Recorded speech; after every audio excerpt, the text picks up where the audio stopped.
boom, boom, boom, boom, boom, boom, boom, boom, boom, boom, boom. When I woke up this morning and got out of bed, I had some ready, fresh thought going through my head. Man, I'm parked outside, right?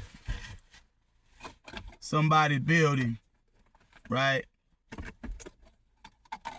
I'm over there, not too far from where my phone got stolen.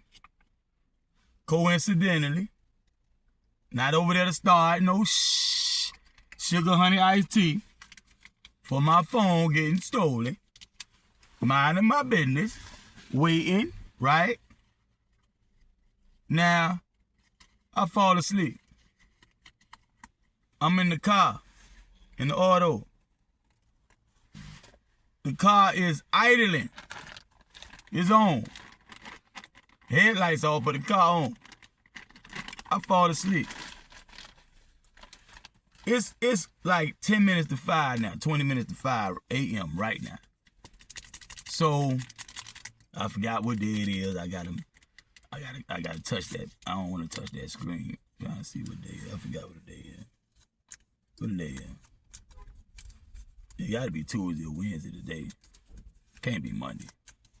So I'm laid back, right? But I'm asleep though. I hear a sound that sounds like the sound when somebody trying to jimmy their way into a door. Like I was talking about Taliaferro on 47th Street. I forgot that address. I don't know. 5711 was 58th Street. 47th Street had an address, Miami Ave. At what used to be a famous, like halfway house or rooming house. We were real famous in the hood. We was on 47th and Miami Ave when Taliaferro tried to jimmy his way into my room through the little keyhole, whatever, from the outside. We had our own rooms. It was a lot like that situation. This time I'm asleep though, in the car. So I look up, like immediately, as soon as they started, I guess I wasn't asleep that deep, right? As soon as it said, you start making that noise, I looked up and I looked to the right and I see a silhouette right up on the door. So I see it move away real quick. I guess it realized when I moved, it realized somebody was in the car, whatever, the person. So I said, all right. I look at my side view mirror, no cars coming down the street. I'm on facing north. So I gotta check the northbound cars. I'm on the side of the street. Where you can park, one of them streets you can park on the side. And you don't have to really pull completely off the road, but just get on the side. First thing I do is do a donut in a circle, hit the headlights so I can see who all on the sidewalk. Because if they doing Grand Theft Auto, a lot of times they might have more than one person right there. So I spin around, and the first thing I see in the headlights is a light-skinned dude, like cargo pants. He got like a windbreaker jacket or something like that on. I didn't get a chance to really sweat, like see exactly what he got on, but it's like a windbreaker jacket on, some cargo like pants. He on the bike, right? Short haircut. It's a little length to it, but it's short, right? Light skin. I say, really? Really? I roll the window down. Really? Really? Really? He say, oh, I was trying to think he sound like his first language is Spanish, and he struggles with English. That's what the accent sounds like. I was trying to take a pee. I was trying to take a pee. He trying to convince me. He just got off his bike and got up on my car. But what's the little clickety clackety in like trying to get into the slit of the door jamb? That ain't no pee. That ain't no liquid. That's an object trying to wedge his way into the door jamb. And of course, I ain't no fool. He's trying to get in the car. So he started going northbound on that back street to the east of Federal. He on the sidewalk. He trying to ride fast. I took off northbound. Woof, past him. I got to the end of the block. Mind you, I just woke up, and I'm telling myself, when I'm looking at him, when he was like parallel to me, pulling off on the bike. You know the bike's slow. It's not a motorbike. So he can't just ride off as fast as he want to at this point. But he trying to get the fuck on the bike. So when I crank the car up, I mean not crank the car, pull it out of the position to go forward on the street now where I can drive. Because it's a long line of cars parked on the side of the street. You can't go forward too far on that side of the street. You got to get into the street now. So when I'm doing that, around that time, I said, really, really, really? Now, I should have been made that circle already. I think I made the circle first, right? So I can see 360 degrees around me. We were talking about them 52s and all that. Here's one applied to win a situation like this. I have a vehicle. I can't be stupid to just stay there, and when I see they jump out the vehicle, anybody could have been. It's dark. It should be about 3-something in the morning, maybe 2-something. And I know, first of all, I'm too sleepy to try to confront this situation. I just woke up. I don't even know my immediate environs. It's dark. It's a lot of trees and stuff in that area too. It's a big, what they call that, golf course that they're renovating to the east of Right One Park. Right? That road, that back road behind the next road east from Federal, that's what road I'm on. And to the east of this road is a big golf course. A lot of trees, a lot of shrubbery. Then you got the residential area on the west side of the street. That's a lot of trees, shrubbery, and it's dark. So there's a lot of places to hide. A lot of cars and shit to hide behind too. So I make this circle. It's an intersection, but a T-bone. It doesn't go all the way through. It's a street that, I forgot the name of that. Intersect. It's another name for intersect, because intersection, you think about a 4-way. But this is it's a T-way. That street running east and west, it had to stop right there. Coming from Federal, it can't keep going because the golf course right there. It stops. Right? Is that perpendicular? I think it's perpendicular. Right? So, right there, I do a donut, full circle, to see my surroundings with the headlights. So, at the moment, all I see is him. I can't say it was nobody there because it's not safe for me. The only way to look good is to get out the car. And I'm not doing that. And I just woke up. I had to already check myself and say, don't try to get out and go toward him.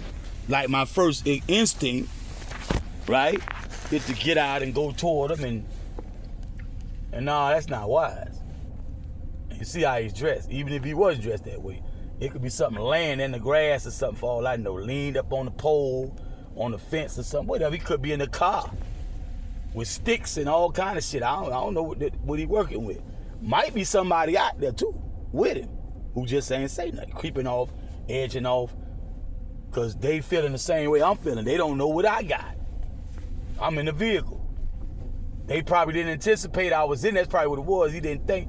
The engine quiet, so he either knew it was idling and thought somebody ran inside and was coming back out. He was trying to get it before they came back, or he thought it was off. The two. Because as soon as I stirred, he jumped. It was a silhouette then. He jumped. And you can see him fade away back toward the sidewalk, toward the east.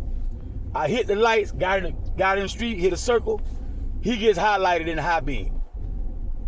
I roll down the window. Oh, really? Really? Really? And he's like, oh, I was trying to take a pee. He on the bike. I hit it north. Woof. I get to the interstate, like, what's Johnson? I think that's Johnson. I get down into Johnson. Right? I think that's Johnson.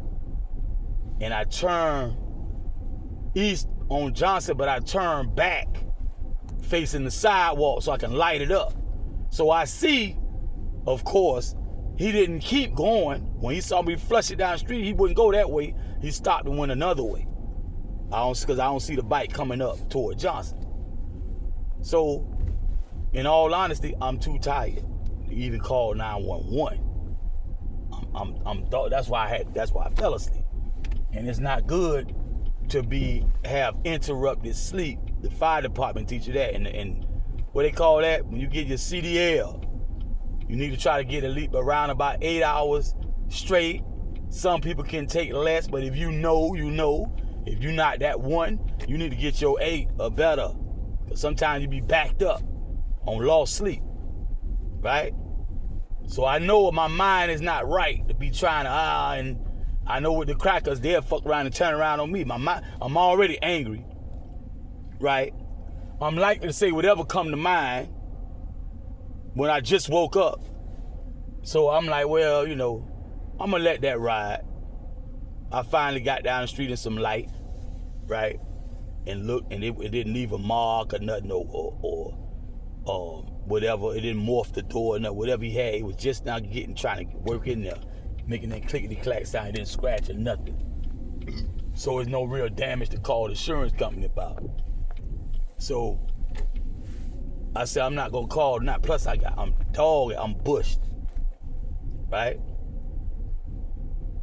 So I had to catch up. I'm just not too long waking up and brush my teeth and all the kind of shit, go get some gas and blah, blah, blah, right? North 17th Ave.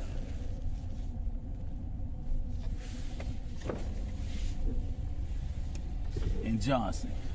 North 17th Ave in Johnson. And I'm coming back. I'm just coming back around here because I didn't go too far. I'm just coming back around here. And I noticed this area, I don't know why, but it never looked like that until my phone got stolen. Then things started to just jump out at me. I read a couple of things though.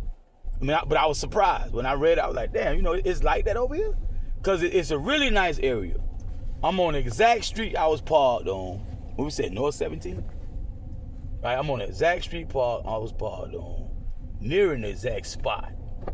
I'm getting up on the exact spot. But like I say, it's like a private country club to the east. Really big. They just started having a real bad problem with king tide out here past few years. That's Pierce right there. That's Pierce Street. Right. I used to be over here a lot, but I wasn't interacting with people. But it's a very nice neighborhood. You got the nicer homes to the north of here, not far, and definitely to the east. That's going back toward, well, out this way. You got a little bay. You got a little piece of little bay area over there, little inlet, where all them yachts and stuff at, right up by the house. But then, of course, you go further east, you're gonna be at the beach. In Hollywood, it's not much ado, not much rigmarole when you come down to that last street, like Ocean Drive in South Beach, where they last street is like you can see it, you actually see the sand in the water, right? And you get today lights like Ocean Drive, like, and I think that might be A1A. And even before you get there, like Hollandale Boulevard, for example, you coming down Hollandale, and before you can get down there to the light, where you have to turn left or right because the beach is right there, you can actually see the water. In Miami Beach, South Beach, you gotta walk a good distance before you actually see water, unless you elevate it in one of the hotels or whatever, and you can see that distance like that. But on the ground level, in a car or on foot, you can't see that water in a lot of spots, a lot of areas on like that. So this one here, the ocean is like right there at the tip. I feel for us if we get a tidal wave or something. I really feel for us, man. We out of there. A lot of this gonna be out of there. So anyway, dude tried to break in the car, burglary on an occupied attempted grand theft auto. If I was the arrested officer, right, I would put something like that on there, and you know, the state had to probably get a statement from me and the victim and witness, whoever, and then they'll refine that to Florida state statute, blah, blah, blah. But just on the whim, just thinking about it, a lot of officers do that too. A lot of time it's not a state statute, you know, it's not the way they got to reword it, find a statute that fits what happened. But just thinking, pulling something out of the air, attempted burglary on the occupied, and attempted grand theft auto, something like that.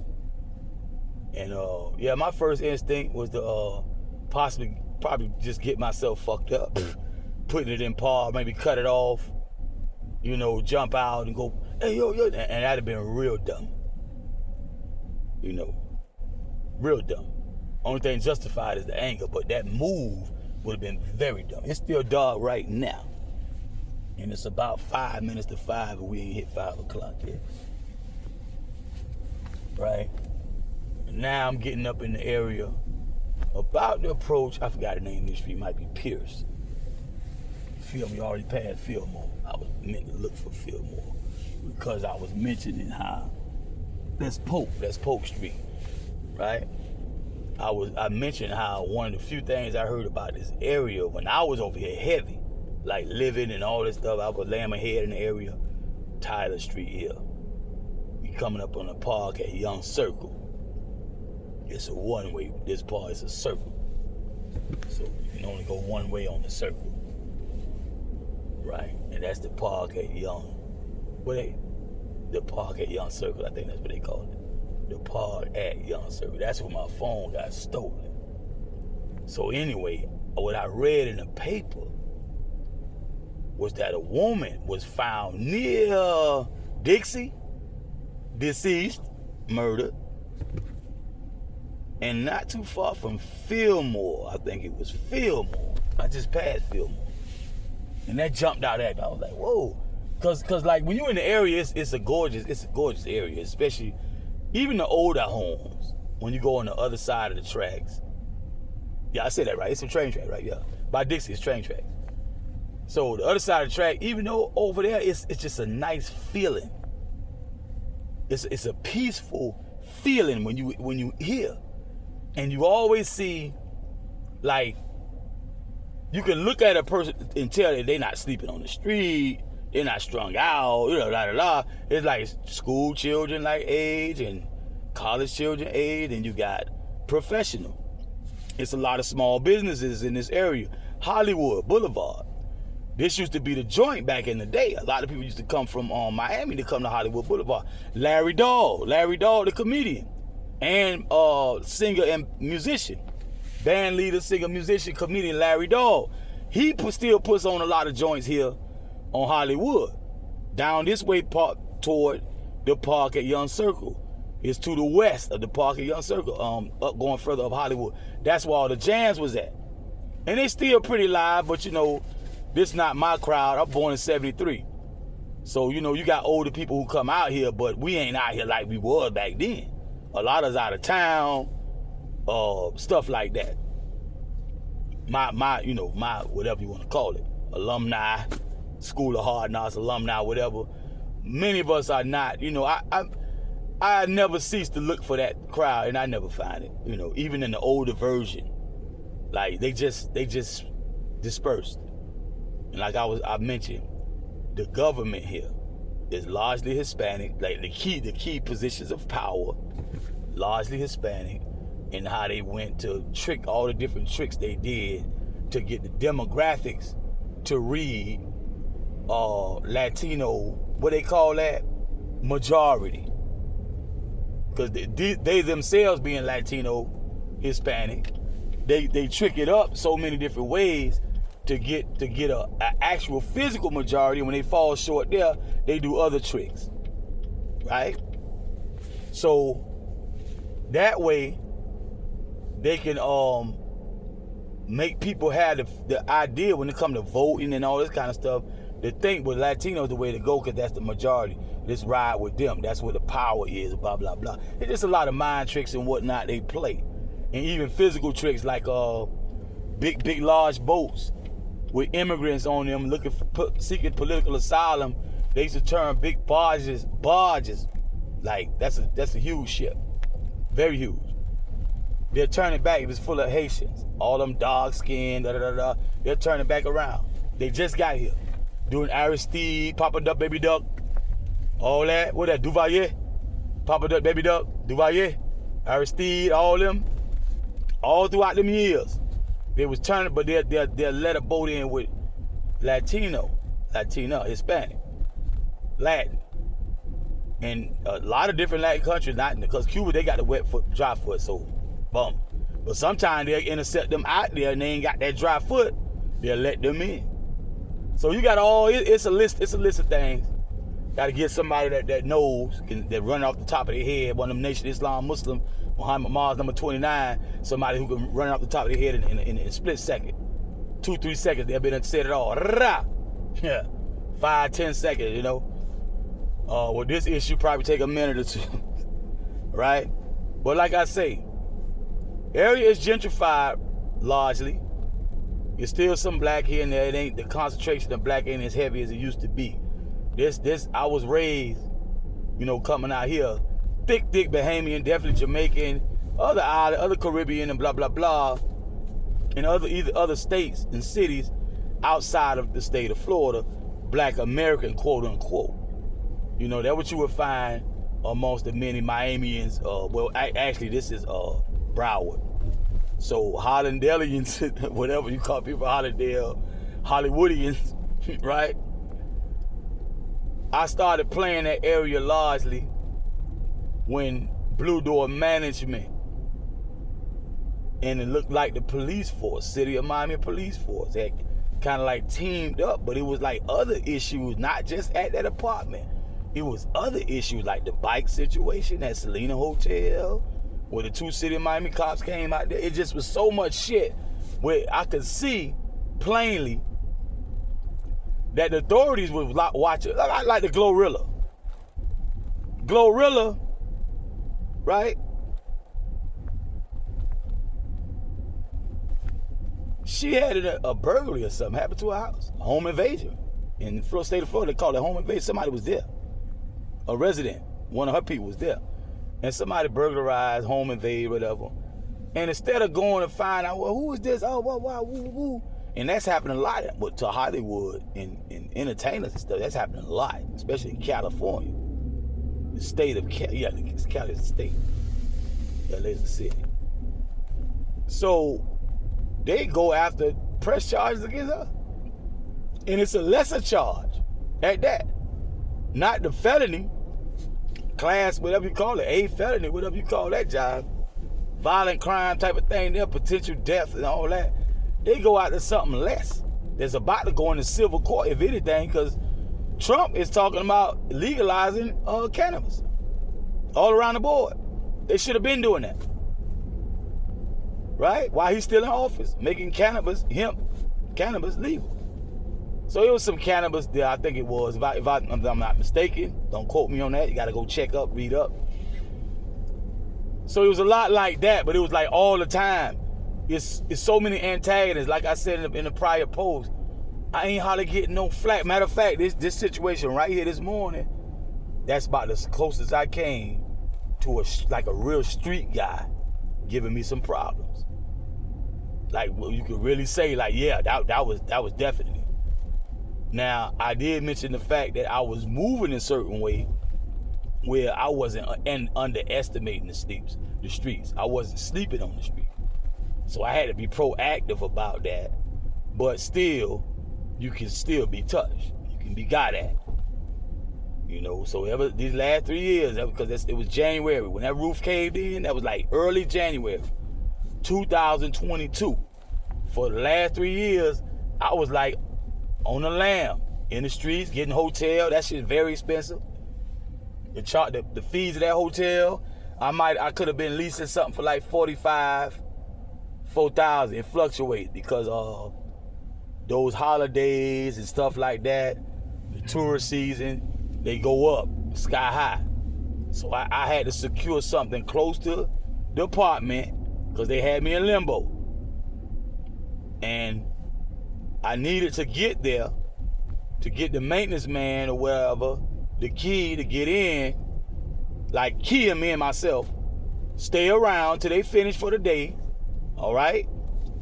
And we part ways, and anytime you need me, I'm in the area. I was doing it like that. You're not getting the key to my place, homeboy, homegirl, right? But I be there. At that point, I could have went to Acapulco, Tijuana. I could have went to a lot of places and enjoyed my life. I had to find a hotel in Miami and stay close, and it needed to be a safe hotel. We had some other ones a little closer, but they weren't safe. So I had to find the one that was the safest in the area. It was Selena. They had a security guard in the evening. They had a guard gate where you had to key your way in. And there a lot of cameras on the premises. That's how I knew when the bike got stolen that they could find out, you know, on the camera, like, okay, the guy's in the moving truck. It was a moving truck there that day. I call her Blondie. I met Blondie. Blondie had just gotten out of jail. Female. Looked like an Albayan. I had a room at Selena, but I got a separate room downstairs. Blondie was on the way, but she changed her plans. She never showed up. But I paid for the room. So what I did was did a photo shoot in that black Hustler sweatsuit with the red Normandy Gym hand wrap for boxers. I forgot where I got the boxing gloves from, possibly Normandy Gym. Don't quote me on that. But I advertised, let's get with this fitness business in that suit. I got one with a hold a jump rope, one I'm sitting down, wrapping my hand wrap, no laughing, right? I got some black and white Nike slippers on, right? That black and white Hustler suit, that's what I was doing in that room. Because I said, well, I'm going to do some enterprise, some business, bro. I got it for leisure time. The girl stood me up, Blondie. That's what I call her. I forgot her name. Right? So I did a photo shoot. Did one by the pool, holding the jump rope, blah, blah, blah. So the bike, I had just recently asked, where could I park the bike? I asked for permission because some places don't like you just hooking up, chaining up bikes to the fence. That might get it towed away or junked, right? So the receptionist at the front desk, she pointed to the exact spot where there were some bikes over there. She said, oh, it's they park them over there. It's all right. And it's a lot of cameras on the premises. So with my bike, that day, I come out the hotel room a little later in the day, and it's a big moving truck out there. They doing something. They also have a lot of big ass rooms on the premises where mostly the males are moving things that the hotel owns, like lounge chairs and whatnot. They got a lot of big, huge storage areas, not just one. They got little canoes and stuff you put on the canal, woo. So it could be one of the males who worked there, stole it, and hid it somewhere on the premises or nearby. Or one of them rogues, or it could have been one of them on that truck who saw it, got the what they call it, the metal wire clippers, the bolt cutters, clipped my lock, the master lock, or chain, whichever one they clipped. I think it was the master lock, I'm not sure. A link in the chain that with the master lock is on, or the master lock hook itself. They took the bolt cutters, plop. So now, City of Miami Police, I found out down the line, this is how it works. A lot of commercial places, because if I'm not mistaken, they have already stole my car. I had a zip car downtown at the Hertz building, downtown Miami. Taking the zip car back to the Brickell area. On the way, I'm doing the paperwork for the Hertz rental so it can be waiting on me when I drop off the zip car. I catch the Uber back to the Hertz building and get my Hertz and continue. Because I realize I can't, I'm in a situation where I can't keep doing it like I used to do. All this riding the bike and, matter of fact, that should have came behind this. That came later. Yeah, right. That's who gonna tell me that. It's not that situation when they stole the zip car. It's something happened. I don't know what it was. Something happened at the hotel in Hollywood, and the lady, the manager told me, I think that's the one who told me they can't look at the camera like that. They had to call the police and file a police report, and the police come and examine it. Even the workers can't even go rewind the camera. They gotta just let it keep playing in real time. And I know for a fact, because when Officer Gonzalez lied on me at the Winn-Dixie on 35th, 17th in Alapata, he went in there while they got a camera bay. And even though the camera's recording the current events, it's one particular one he can rewind and look. The camera still record, but he can rewind and look. It's possible, but they don't. The manager told me they couldn't do that. They got to call police, file a police report, and during an investigation, the police would do it. So that's possibly around the board. I don't know. I don't know. But not what I felt. I know. Really talking about that one time at Selena, 2 City of Miami police officers came. Both of them looked like Hispanic. Could have been Albayan. They looked like Hispanic, Roman, right? Mark Anthony, Brutus Caesar. Too short, looked like they by them Pacquiao and Mayweather weight division, if they box, weight class, right? Kind of petite, like kind of frame. Youngsters. I forget how old I am because I'm just so gorgeous. They're youngsters. They're younger than me, judging from the looks. And by the time that little thing was over, whatever they did in the office, they talked to me. I forgot which they did first. I think they talked to me, then went in the office, because I was waiting on them to ride. Right? When they came out of the office, they was laughing with each other. They went straight to the police car, jumped in, and pulled off. Didn't say nothing to me, but I'm like, okay, well, they are police officers in uniform on the job. It's just a bite. It's a lot of shit happening. Especially you talking about merchandise laws. We in South Florida, right? Miami-Dade County to be exact. It's a merchant motherfucking dice here. So, my shit on the bottom of the list with the skateboards and the skates and, the yo-yos and, you know what I'm saying? Because you got priceless Rembrandts and Picassos and you got big super yachts and you got all kind of stuff being stolen. So I'm going to be, reasonable. It's just, I'm a Jew. When it comes to finances in Miami and Chalon, we call each other Jews when you're very frugal and penny pinching and whatnot. I'm a Jew, to the best of my ability. They gatekeep a lot of that real financial information, but whatever you do know, you try to apply that. I came into some money around that time. The first place I went to shop was Goodwill. Matter of fact, that one right there in that plaza where the U-Fit gym is at. That's right across 79th Street. That's the first I bum rush. Matter of fact, I was in there fighting with somebody over a garment. Because everything in there is pretty much unique. You ain't gonna too much find 2 of a kind or better. You find it's probably 1 of a kind. We in there, I'm talking about actually yanking. We have a tug of war. Because we grabbed it at the same time. I was walking over there. I saw it. I went to get it, and right before I reached it, they put their hand. Hey, I ain't bullshitting, right? It took me to come into a lot of money, and to lose it in primarily bills, paying bills, the hotel fee. When the bike got stolen, when they dropped the ball on it, and they were so callous about it. It's not about so much of them getting gung-ho and high-speed chase down the street, whatever.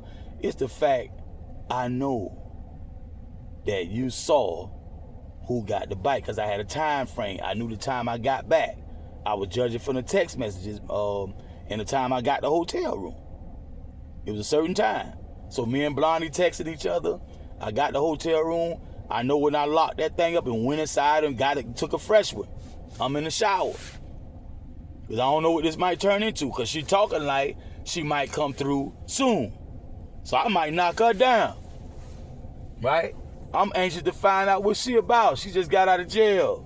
You know, she might be a big time income tax queen or some shit. They just got the lady, the Miami Jackson arm of fundraising. Like $4 million. She was $4 million strong in undocumented, untaxed money. Allegedly.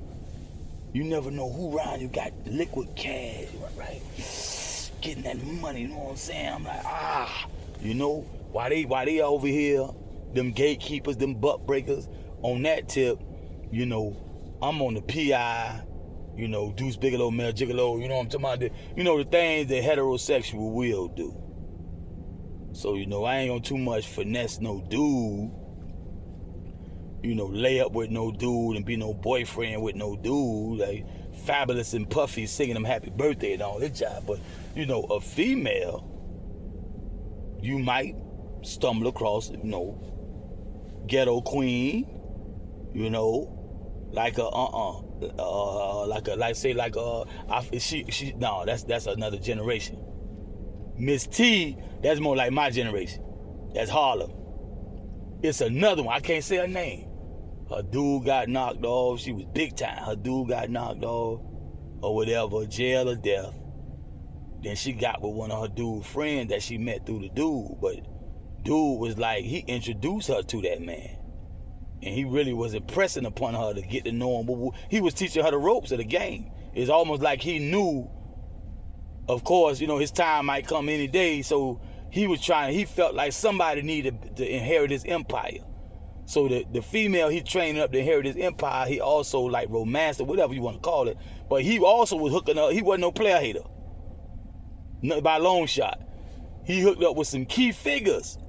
That way she could pretty much have the same momentum he had, the same motion when he got taken to jail or knocked off. He was one of the few true ones, like the direct opposite of what Frank Lucas. Frank Lucas was like, when he got knocked off, his girl ended up with one of the dudes in his circle, and he said that's why he got mad and started ratting on everybody, right? All over a hook, right? But this dude, he was like, man, something happened to me. Somebody need to inherit my thing. He ain't no, you know, sissy, I don't think. So he feel like, well, a woman deserves it more so than a man. Man can get his own. And back then, that was true. A man can build himself up back then. We talking like the 60s, 70s, like. I forget her name, man. I forget the city. Was it Cali? Was it Detroit? Was it, I don't remember. But this female, she got groomed by a dude, had an empire, underworld. He showed her the road. So when he got knocked off, whatever, death or jail, she got with dude, and it was like, boom. And she like lived to tell the story. She tells the story. She never like went down for that long. She couldn't come back home. And she did go down, she came back home. She didn't go down, well, she the best to ever done it, da-da-da. So in Miami, my personal experience, going into the PI, right? PI Ice Brown, Miami Bound, saw the pimp, saw the red bone. Now, I stay up in them cold environments where the summers are short, the winters are long, and blah, blah, blah. You got an overcast most of the day. I will get real light skin. We would call it red bone, be more like caramel though. Light caramel. Caramel with a lot of cream in it, right? But, you know, back in the day coming up, trying to come up with them slick names I was talking about, I made up a whole lot of street names, and I would use them in different areas I was at, different situations, right? So, Shawty Pimp and Pimp and Ice Brown, whenever I was talking to somebody in the underworld or rapping, well, it ended up being mostly rap than anything because it never clicked for me. If you know anything about the PI gang, now PI, pimping is born, not made. But the verb to proclaim you are pimping, okay, Now, you could be pimping at. You could say that, to be honest, if you're being totally honest. But if you're not trying to deceive people to think you got work down, you got a stable, you gung-ho one hole, then, you know, you are pimping at. Meaning you in the game, but you hold pole right now. And to be honest, you never did have a hole under your instruction. That mean you knocked her, you made her, and you put under instructions. That means if you made her, that means she never had a PI before, so she doesn't really know the game of P and H, like through experience. She's a lot like you. You might have more closer to experience because you hang out and you run here and you go there and you do this and that. So you may have more knowledge, but you ain't had no game down. So this would be your first game. And this is my personal story, so that's why I'm really going into it like this, because I ain't talking down nobody out there who perpetrating and faking. I'm talking about me. Clarity. When I talked about me and Cedric Foster the other day, we couldn't be no more than 10, 11. I got hit by a car when I was 9. Soon we moved this Tilson Road from Eastwick. I was in Eastwick when I got hit in Miami, but we were living in Eastwick. So 10, 11, one of me and Cedric Foster's first conversation. Cedric Foster from up there, Michigan.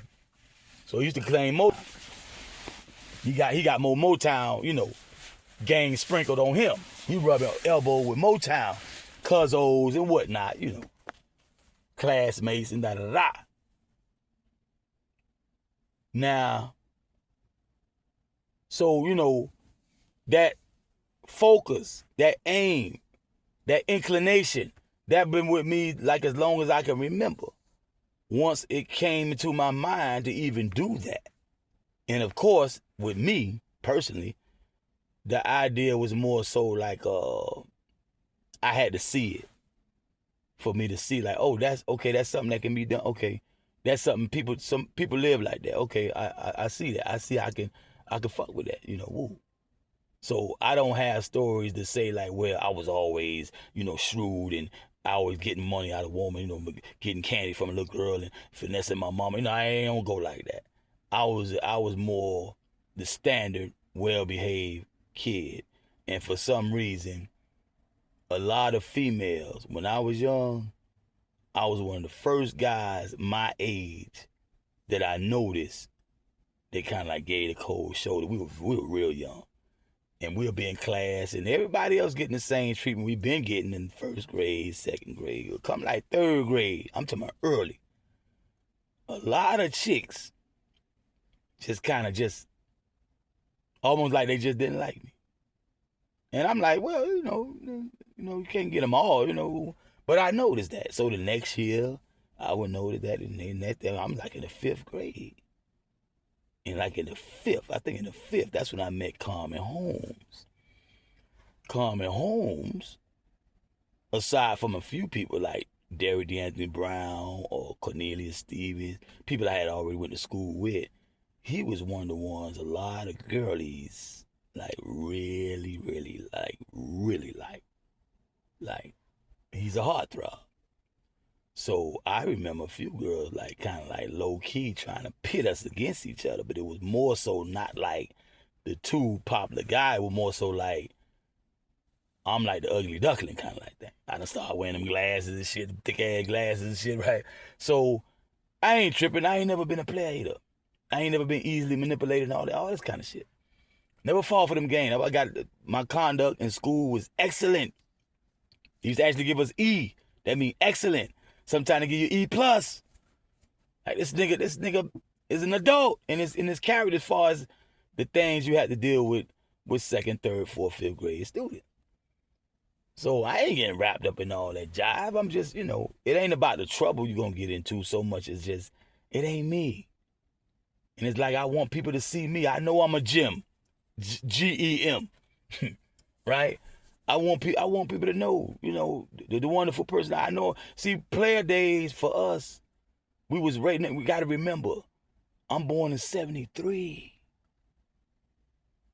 So from 73 to what's that? That's like, yeah, that's the 80s now. Tony Elementary, we in the 80s now. So we done got all that. I done got the majority of the 70s. I missed like 2-3 years. 70, 71, 72. Pimping is out of control, man. It's in the rage. Pimping and playing. That's even the squares was players. You had a lot of swingers in the squares. You had a lot of swingers. You had a lot of dudes who the girls were just liking, and they like knew he had other girl, but it was like as long as he respect me. You had the girls who was hanging on, clinging on, like getting done dirt, and but she loved him. It was those days. Well, R&B was truly a reflection of the real world around you. That R&B, that 80s, 70s, that doo-wop and all that. Them women was really in love, but then you did have them tough women too. But that's another story. We talking about the likes, not the dice. Okay. We talking about the ones who head over heels over the men. They ready to ride, the ride or dies, woo woo woo. Bonnie and Clyde, woo woo woo. So it rubbed off on us quick. Cause the idiot box set aside, the television set aside, the radio set aside. We got uncles, we got big brothers, we got neighbors that are older. We go to school, but it's older people in the school all the way up to like the 7th grade up there. They had mostly elementary and high, hardly in the middle. That's where my schooling came from, the DeKalb County, Fulton County. So, ATL Mac. Then you got the Miami Macs. And P's down here. You had a lot of P's in Miami. Don Juan, Africa Black used to be a, what they call that? Taylor for Don Juan at one time. He used to do stuff like that for Don Juan. Taylor Clough, Africa Black. A lot of people know Africa Round Black. He a member of the Bar Association now. But a lot of people remember him. He used to be, Don Juan come in town, he was one of the people, look up Africa Black. So, we being raised watching this. In previous Swamp Phone DJ, I think it was Swamp Phone DJs there. When I had the music playing, I talk about how my next door neighbor, their father, Mr. Richardson, he had like 5 or 6 Lincolns in mint condition. Right? Big body, hard body. Most of them was close in color, about the same color too. I can't even hardly describe that color. Right? Like a real light pea green. The thing was nice. Mint condition. I think some of them had canvas top, not drop top, but I think some of them had canvas top, some of them had hard top. And we used to all pile up at Mr. Richardson Lincoln, Michael Richardson, his son, his first son would be driving. And me, sometimes Steve would come with us, and Calvin definitely. If he felt like it, because something he did it so much, by the time we come in town, Calvin might pass up. So sometimes it'd be Michael Richardson out of the household. And you get the Twitty boys, Paul and Derek, Baby Boy, Norris, Miami Mac, and me. And sometimes somebody like Walt or somebody might come. Solomon, somebody like that. And we push off. Michael Richardson at the wheel, right? I think it was automatic too, because you still had it on the road. You had ones that weren't even automatic. Tilt and automatic. That was like new stuff for the car that was on the road. So I think it was automatic tilt. Michael Richardson at the wheel, back in the day. Miami boys, they be all up on they 2 forearms on the horn, 2 hands on the car like this and pushed up. They had different ways they be pushing them them cars, right? Them gangsters. Right? But it's all about not hitting a child, not having a fender bender and all that kind of, you control the car better like that and be more aware, because you had a lot of fraud around that time too. Right? That old accident fraud. They'll make you hit them. Change lane without no light. They ain't had no camera back then. They changed lane without no blinker, then put the blinker on after you hit them, and all kind of crazy job they were doing back then. They had to sophisticate that shit. They used to ride like animals. They were wild. Them motherfuckers coming from them countries that ain't really got no paved roads, they ain't used to all that. They was wild as fuck. So you had to watch for that. Right? They kind of toned that down. They kind of cracked down on the traffic. They got out of hand. with the fraud. A lot of that was insurance fraud, right? So anyway, so the streets was teeming with the P and the H, the ism, the life, you know, of the Max, the players, the stomp down, go-getters, thieving assholes. I just seen a clip with Pimpin' Don Magic Wand was on there at one of them conventions, right? And it was a PI over there talking about, I think Ice-T was there too, maybe Too Short. And they were talking about his chicks. He was talking about somebody out there, how they is and how they was dying. It was very funny. But anyway, that's my early experience. We had Auburn Avenue, Ashby Street, and that's Atlanta.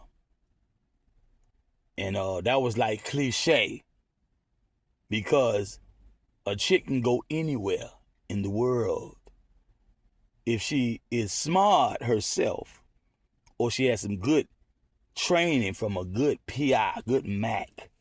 She knows how to adjust her game for each venue, each location. It adjusts. Everything is not red light district, right? You got some don't even know what to do in the red light district. Now that was back in the day when a chick might have something on like a wife beater, nothing underneath and some high heels. And she knows how to every now and then reach down, bend over, and fix her strap on a high heel around the ankle. The wife beater hitch up, and you might see something. You know, she stand back up, you know. All that type of stuff. No bra, no brassiere. You can share. You can share. Yeah. All that there. So it's a lot of things in the game that sometimes you got to train the chick up on. Be like, come alive, come on, baby. You know what I'm saying? Cha, cha, cha. And you got to just make her and mold her. Right, hold her. Everything I told her made her feel older, make her feel secure whenever I'm with her. Knew I did her. I let this ism hit her. You know what I'm talking about? So now, that's the type of stuff going through my mind when I see Blondie. Because I'm still on their heels until I DIE. I'm not lying. Because I was cut out for that. It'll take forever. I had to start renaming the posts. From active, MOORS, more active, to the, you know, something about some old playing the game, player, or something like that, you know, whatever, you know, and start teaching the game. Like Ken Ivy, Don Bishop Magic Wand, Minister Seymour, Bitter Dose, you know, Freezes It, Send for the P, you know, because it's so much. In my personal experience, I can go in. I mentioned Ronald Brock, Inglewood. Now, Ronald Brock and I had embarked on a mission back in the day. This late 80s, early 90s. 89 a number. Another summer. Police ain't getting no dumb. So, yeah. Ronald Brock. If I'm not mistaken, Ronald Brock was around, right? When Ice Cube came out with his answer, when they were talking Benedict Arnold, right? I can't remember that song. MC Ren, Dr. Dre, Eazy-E, primarily. Benedict Arnold, DOC probably was in the background writing. So Ice Cube came back with No Vaseline. This is around that time. Niggas love No Vaseline. Atlanta, Decatur niggas, Atlanta, they love that. He went crazy about Ice Cube when he came back with Hank Shockley, all them, because he went to New York. They even say he got chased in New York by some street niggas or whatever, but he went to New York because he left Dre. So he got to come. So he got Hank Shockley. He still got Sir Jinx. JD, fucking with the beat, Sir Jinx and all that. So they was crazy about when he came back as Ice Cube and Ice Cube with the lynch mob. Ronald Brock in the area. Inglewood in your hood. So me, Inglewood, Pistol Pete from Detroit.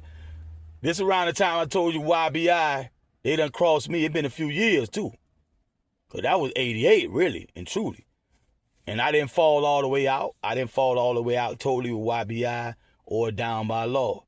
Because I knew we still had duties. We got that gang bang like type of flavor background, so we still got duties. All of their mothers are my responsibility. All of their sisters, if they got nieces, aunts, grandmothers, little brothers, and cousins that ain't got nothing to do with that. They got alumni. They going to Gordon and Walker and hanging with niggas from all these other schools, Druid Hills, Redan, you name it. Thurl, all that, Doug, May, Benjamin May, all that jive that, you know, woo. So it's like, nah, don't know, because I know, you know, I'm looking at the bigger picture. We still get form Voltron and stomp on some roaches. Get ferocious, supercalifragilisticexpialidocious. I go on and on and on and until I'm like Shirley Murphy Doc moaning. Cause I'm the pimp, here to pimp, yeah, bringing much terror to the era. I'm ready, willing, and able, so bust the move. Nigga, I ain't bullshit. So we ain't gonna fall all the way out. I just be mad. Masterminding. Cause I had a mastermind design. I inherited it. I didn't craft it. I fell in line. Followed instructions. Brilliant instructions. Some of that shit we had to adjust. Because on the west side, they catching on, and soon the Cal County gonna catch on. I'm in the Cal County. They gonna catch on to certain shit. I won't even say right now, I got game for days. I wouldn't say none of that. Ain't no telling when you got, and because you can adjust that and use that for other stuff.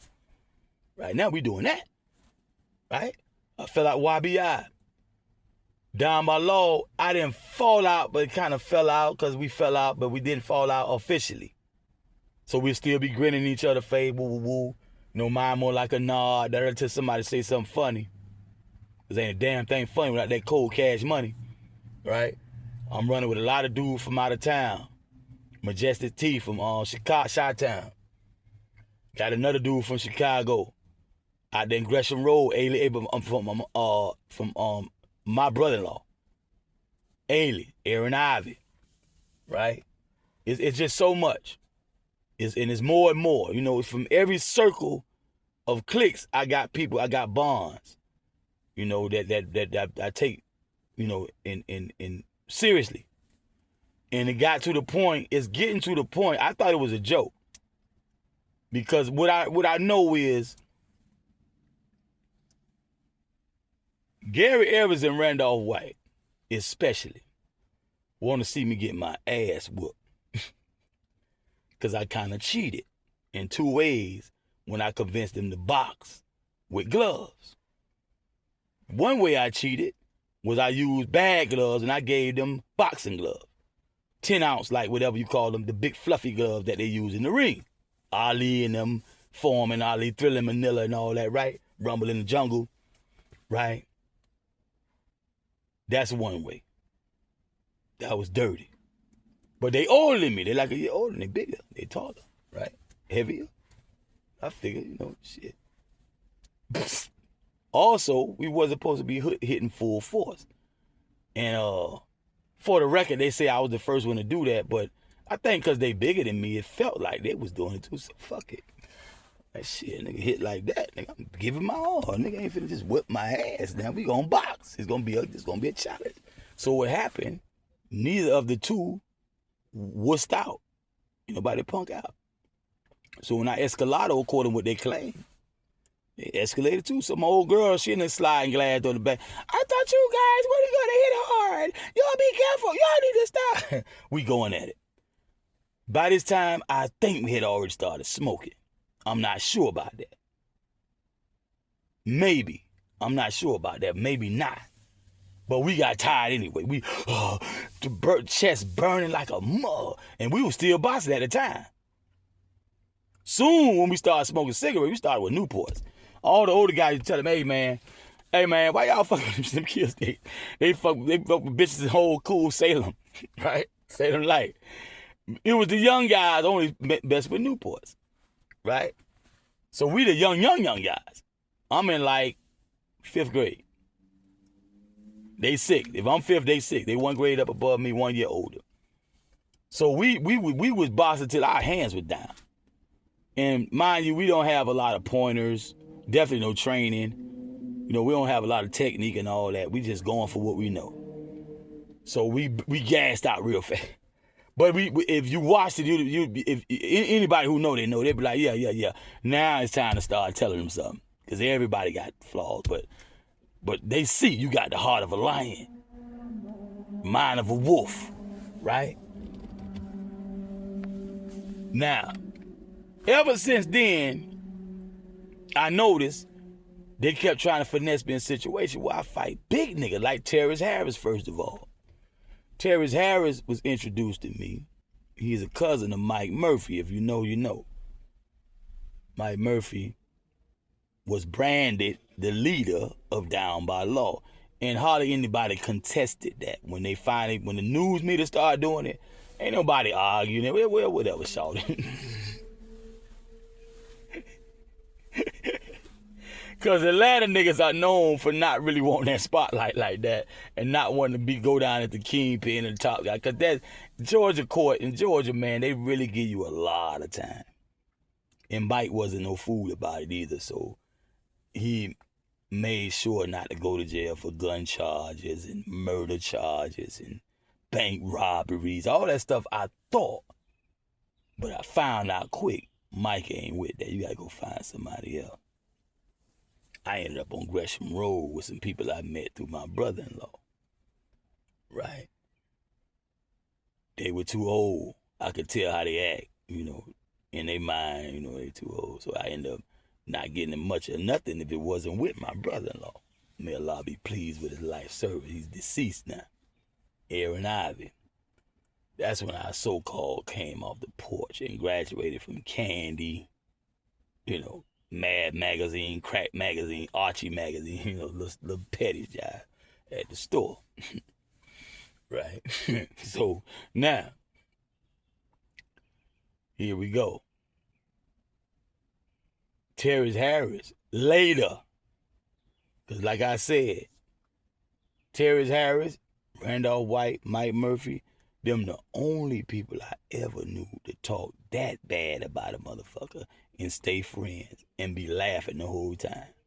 I never heard anybody talk that bad about anybody and then not start a fight or something. Or they just fought. I ain't gonna fuck with that nigga. Nigga play too much. Somebody gonna fuck his ass. No, we laughing, busting gut. Me, Terrence Harris, Randolph White, and Gary Evans more than anybody. Now, when the rest of the guys come around, I notice they'll do a little less of what we do amongst each other and have to do some of that other stuff that's more wholesome, right? Talk about your clothes and your hair, you got kookaburras in your head, or whatever, breath stank, whatever. But talking about your mama and all the long episodes, they talking about the stories they make it up. Man, I ain't never heard nobody talk that bad about nobody's mama and it not be a fight or something like that, especially the mama jokes.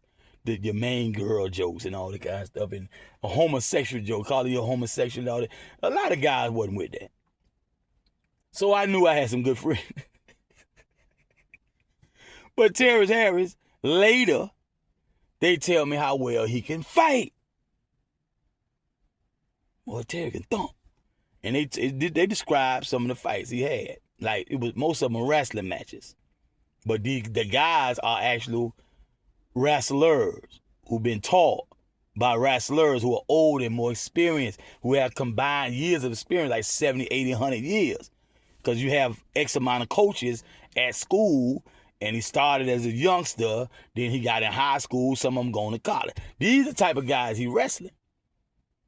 And he will wrestle them back to back. Wrestling is very exhaustive. You get very tired fast before boxing, before kickboxing, Muay Thai.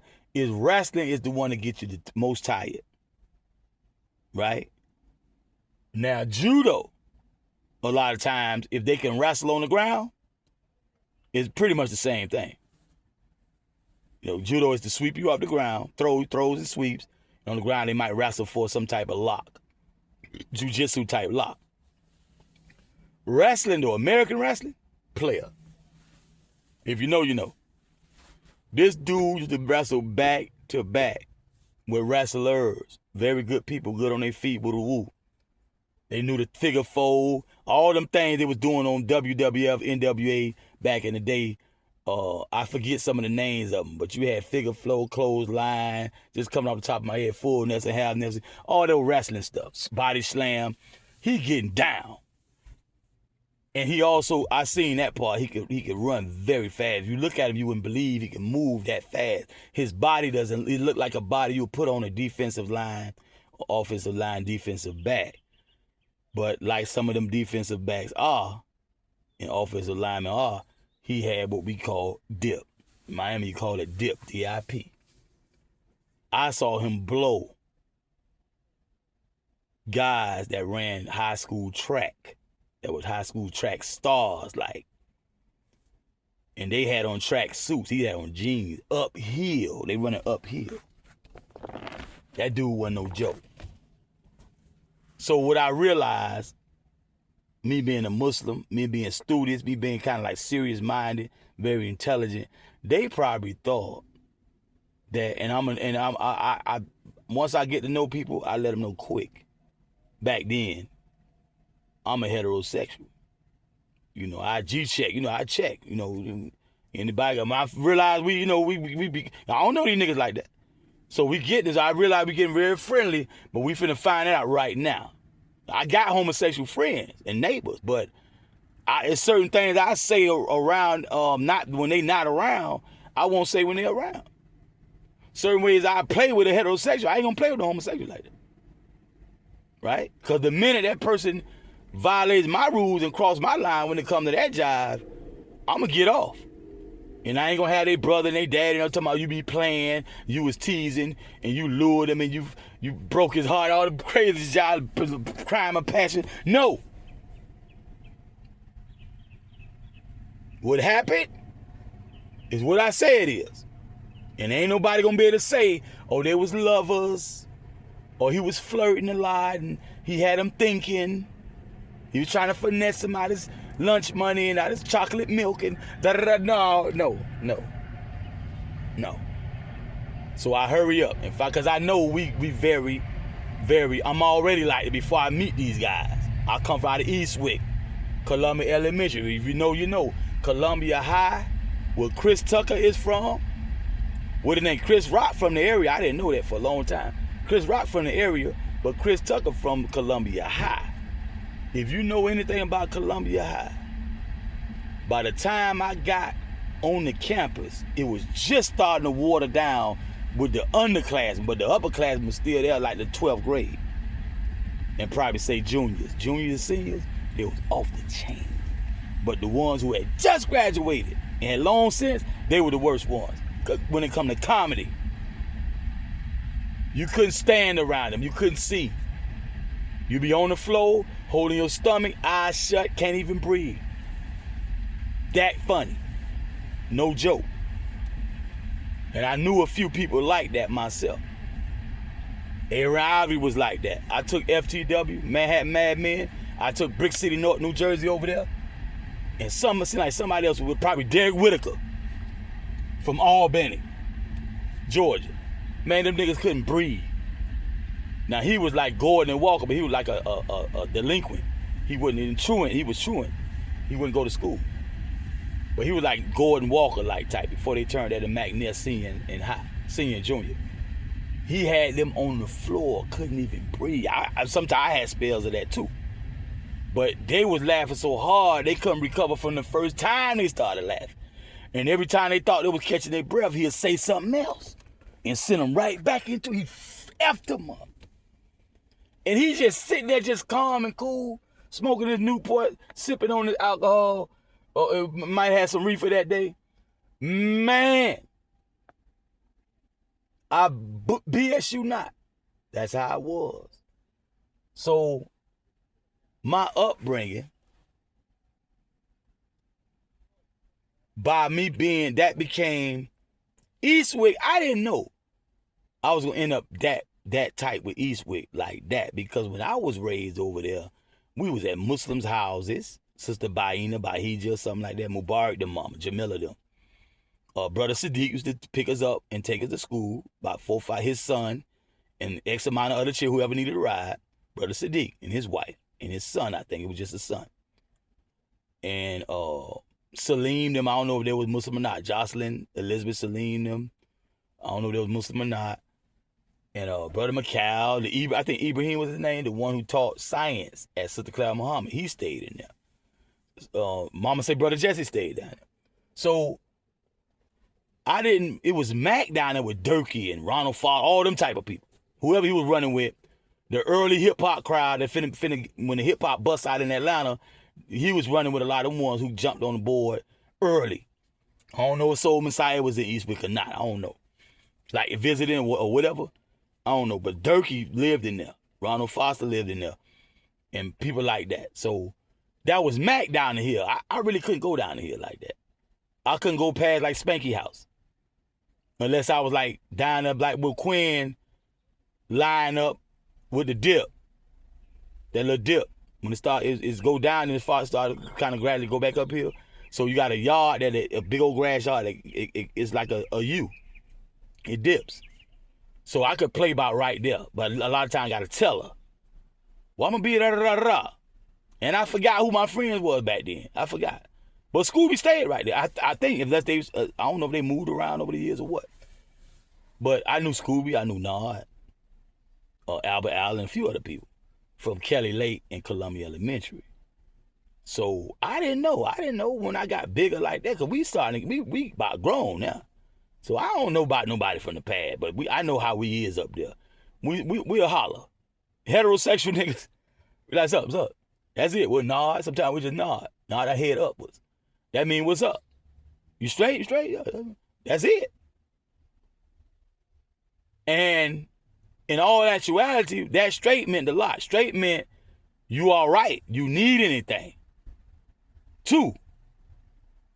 Because straight could also mean like, what, you looking too hard. Nigga, you straight? Nigga, what? You, it's a problem. So we know the different what's up and the different. We know, you know when they doing it. So it was a lot of that, like the good shit. But they be going somewhere, I be going somewhere. Because we was taught by the old school, don't hang with a lot of hard legs. So you didn't, this before Down by Law even formed. You tell, don't jump niggas, don't jump. The coward jump nigga. You fight a man one-on-one. Straight up. If y'all friends, you shouldn't even be fighting. You need to find a way to make up. It ain't nothing really for y'all to be fighting over too tough. And if it is, that's probably criminal, blah, blah, blah. You might need to call the police, because why should you be in prison, that person dead? It should be the other way around. That person go to jail or whatever, but you free. If you're not lying about what happened. So they try to raise us pretty good. So a lot of us, we like moving like that because we know we like our freedom. We got a lot of women there. Atlanta, the ratio is like 9-1. Anywhere from 15 to 9-1. Females, 9 or 15 females to 1 male. I mean, there's black man heaven. Right? So, everybody with their head screwed on tight. We players. And I seen a lot of girls, Scooby Brown, Derek Brown. We had an incident one time, small thing. But the girls who came to his aid, I didn't even know women looked that good in our school. They were our age. It was like 5 or 6, all like pretty green eyes and all that. And it was like, they was on his side. They came out of nowhere. It was like PE. It was field day. I'm like, whoa. But they was all like on him, like you would see a sheik with a harem. Like that. That was like his harem. They was fond of him. So we was always players. 8-time max. So I get older, I don't know what's gonna happen. What's gonna happen though is me and Mac primarily, and I guess my sister telling her friends, whatever, that my mama telling her friend that my father is a boxer. So they thinking that we getting trained every time we go to Miami. That's not the truth. We had to get it from watching Sugar Ray them on TV whenever we had a real fight. Whenever we play fight with our friend. Me and Mac didn't grow up slap boxing too much. We grew up wrestling. Matt ended up being amateur Golden Gloves, though. When we got a little older. So now, and I think at this point, he has done that much. At this point, on Tilson Road. in Miami. He has got into the amateur. I went to one of his bouts. So now we got all type of gloves. So saying that to say that stuck. That stuck to the point where come 2006, I'm branded as a goon. Ain't nobody, because they gatekeeping on my music, so my music not really getting out there. I got a lot of PI-ism in the music, but they gatekeeping. My music not getting to the streets. When we did Southern Affiliate, that was more supposed to be more hardcore, but the beats wasn't hardcore enough, kind of thing. But it definitely wasn't no PI grade beats where I can put the PI on. So I had to hold back a lot on that. And I barely did. So I'm being branded as a goon. I got a few standout episodes in my life. I did some stints in jail, been in prison, hang with FOI, kickboxers, boxers, martial artists. That's usually in the entourage wherever I'm at. Street gangsters with all the different stuff you get into in the streets, with the different felonies you get. Those are the type of people that's going to be around when I'm around. So a lot of people get the impression I'm just one amongst the hard rocks, right? You don't see me with a whole lot of chicks. When ADE was trying to get me on with who became Icon Music Group, right? ADE was amongst those gangsters. Cherokee Chris, he's like one considered a hard rock.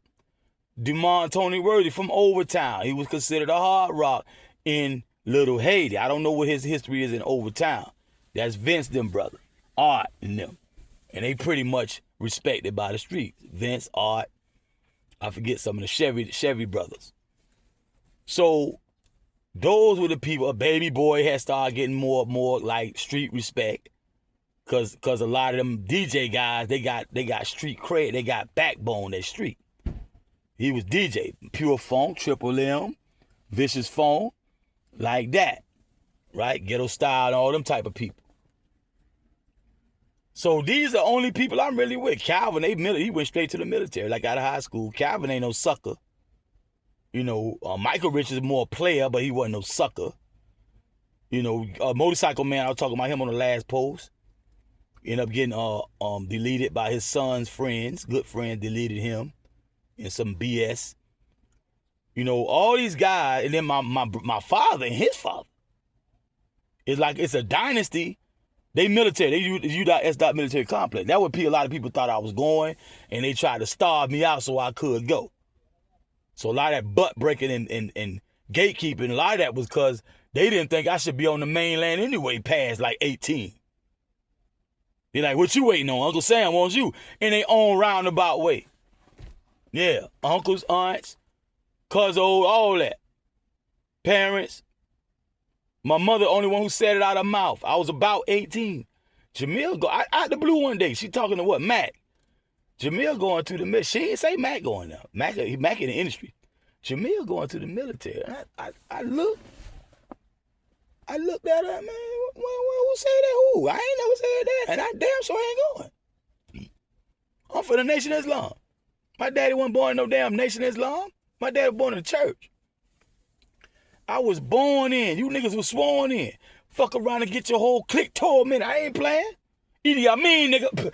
I am not playing.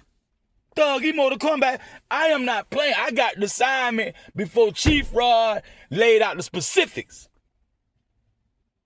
Grand State Taj Tariq Bey laying out the specifics. I don't even know these people.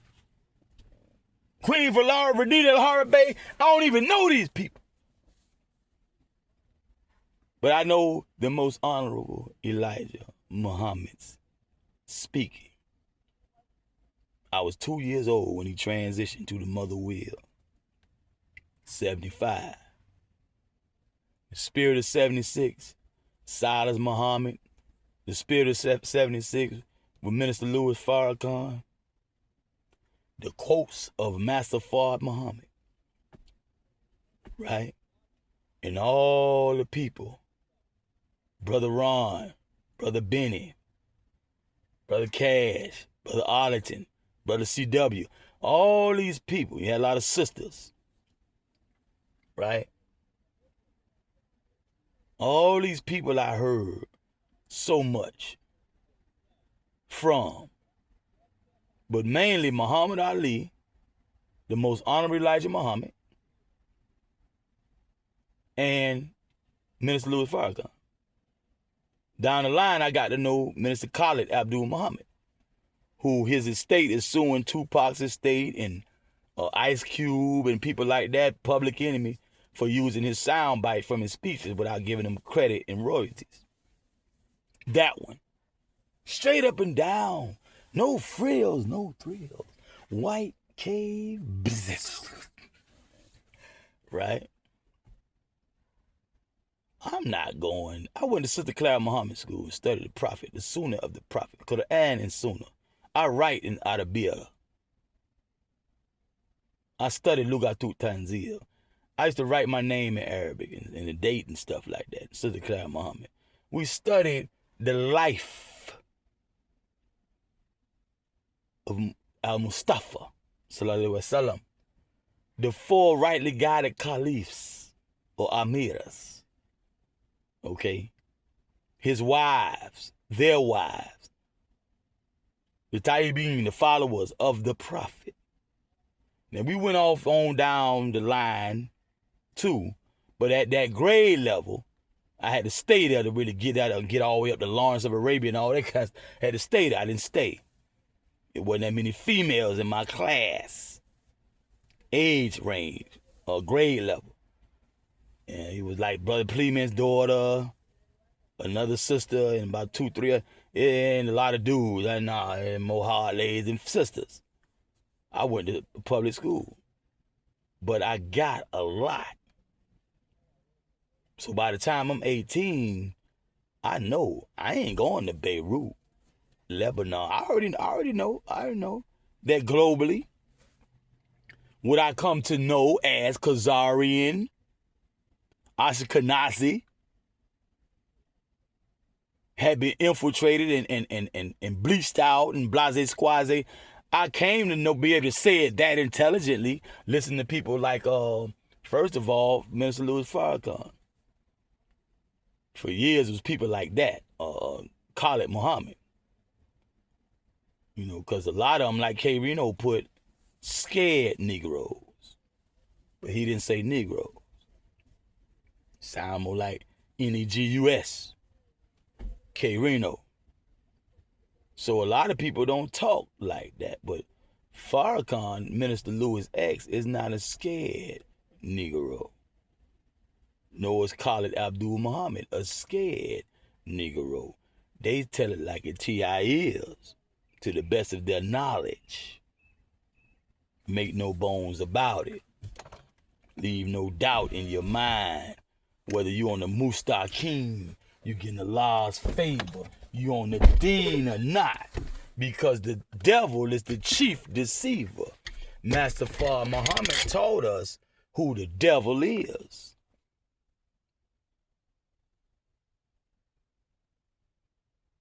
The most honorable Elijah Muhammad said the black devil is the worst devil because you can't see him. So now I know this at this point through experience, not just them talking. But I'm watching the news and whatnot. And so to hear it all, that goulash, that smorgasbord of information coming from different stimuli or sources, I know good and dang on well I will not be like these Vietnam veterans, World War II veterans, Korean War veterans I see around me, wheelchair bound. At one point, they weren't even getting GI Bill. And they would be like, oh my God, piece of head missing, all that. I mean, messed up from the military. If they made it back. Vietnam, they tell you about how Charlie will come across Chocolate City out there and tell them, we're brothers. No, let's not do this. And they will allow them to pass and go. They refuse to kill Chocolate City. They say every now and then you'll get a gung-ho white boy, redneck or something, or want to go and firefight with them. And they couldn't handle them. They was on their own turf. Charlie was on their own turf. So you got a lot of stories about that. So not only the U.S. propaganda, They will lie to you and tell you they the superpower of the world. They the super nosy. They got little tiny military bases all over the world, and they do a good job of turning the republic on its head, divide and conquer. But when it come down to hand-to-hand combat, don't be fooled, boy, gal. American soldiers got their behind whipped too much. Trust. You got stories from those who will tell, most of them won't. The Afghan mountains is like chasing a ghost. The way they've been finessed in them Afghan mountains. They say, man, they know they got underground tunnels and da-da-da. It was just so much stuff they wasn't prepared for. You got people in asylums now on military bases. They won't even let them go home. Discharged to a civil or domestic, right, institution. And I think why they don't want them saying certain stuff to the average citizen over here on the mainland. They have intel, right? So, I know. Even at 18, I heard enough. Shell shock. We had a faculty staff member at Tony Elementary. If a helicopter flew too low, he'd jump on the ground and start screaming, ah! He was shell shocked. Really? And me with my gorgeous self, my brilliant mind, my fine ass body, even as a non-calisthenic, no weightlifting, none of that shit, just regular cheese sandwich, oatmeal, split pea soup, and look at me. Nah, I think not. So, we already Muslim. We ain't got no Christmas. We don't get no Christmas presents. Muslims don't really celebrate birthdays. Them the main two days of the year that the black folk in America that's young get something. Like clothes and shoes. We done got bigger now. No damn toys. Might want a video game, but you want a car. You want a bike. You want a motorbike. You want clothes. You ain't getting shit. Not for no damn Christmas. You ain't getting nothing for your birthday. So, and I know I need my starter kit. Because at that age, more than anything, by the time this 18. So you talking about graduation. I done fell out with YBI. I'm 15 years old. It's 3 years of deep, deep concentration. Because I'm no comedian. Jokes are wild if you want to be tame. Treat you like a child, you're going to be named. Another enemy, not even a friend of me. Because you fried in when you pretend to be competing. Because I just put your mind on pause and player. I'm serious about this PI, but I see what I got to do. And that was a sticker. See, my father was always roundabout saying go, because he would always say, I went to the Army. I was stationed in Germany. I could have swore he told me he went to the Korean War, but I can't quote him on that. Because later in life he said Germany. He was stationed in Germany. I was stationed in Germany. Whoa. So his father was military, Army too. And many of his family and friends, close family, distant family, if he take us around them, a lot of times that would be a colonel, a major, a this and that and the third, whatever rank. Not just high ranking, I'm just naming stuff, right? They were military personnel, right? Finally discharged and back home in civilian life with the wife and a nice house and nice job. Later in life, he told me, Percy Smith, the Bahamian, he used to hang with Percy Smith. Him and Percy started dating same family member. He dated the daughter. My father dated Winnie, the daughter. Percy Smith dated the mother. They used to hang at Sir John Hotel and other clubs, da-da-da. Him and Percy used to run together. Something, he know a lot of people, so he ain't glued at the hip, but he knew Percy. They both military personnel. They back home in the mainland. And I don't think Percy went Korea, but he ended up marrying my grandmother. And I got aunts and uncles from him, right? Cousins from him, first cousin from him, Percy. That's like my, step granddaddy or something. So my granddaddy is who my mother's father is, and she married my father. So we was in the area. That's why I brought it up. We was in that area with Percy Smith. He said this area was largely given to black soldiers who had served in the military. So my first impression was I'm getting a good black history lesson, because by now the political science album is still really unfinished, undone, it's not published. So I'm still in that kind of like stuck in that mind frame, because they shelved my project, so I kind of stayed there. Because when they shelved it, they didn't try to move forward on something different. They didn't say, well, I don't want to do that, let's do that. They didn't do shit. And mind you, I just talked about how Bush Jr. made that devious move, and they started talking about Twin Towers got blowed up for insurance purposes. They blamed it on Osama bin Laden, supposedly a Muslim, which now they're saying he's a CIA double agent, a Khazarian Jew CIA double agent. They got proof, they got pictures and all. Before he had that long Islamic-looking beard, sooner the prophet-looking beard, he was clean shaven, bar mitzvah, and probably had a little thing on the top of his head, that little beanie, right? So anyway, they pulled that move. I think that had a lot to do with him shelving that political science album. Right? Very black militant, black power, black Muslim, 1960s flavor, 70s, early 80s Miami. They shelved it. I'm the missing link. Mind you, Trick Daddy on like his third album now. Second or third by this time. Now, player. Now, he tells me that. Open locker. It sounds like an order. Open your damn locker. What's in there?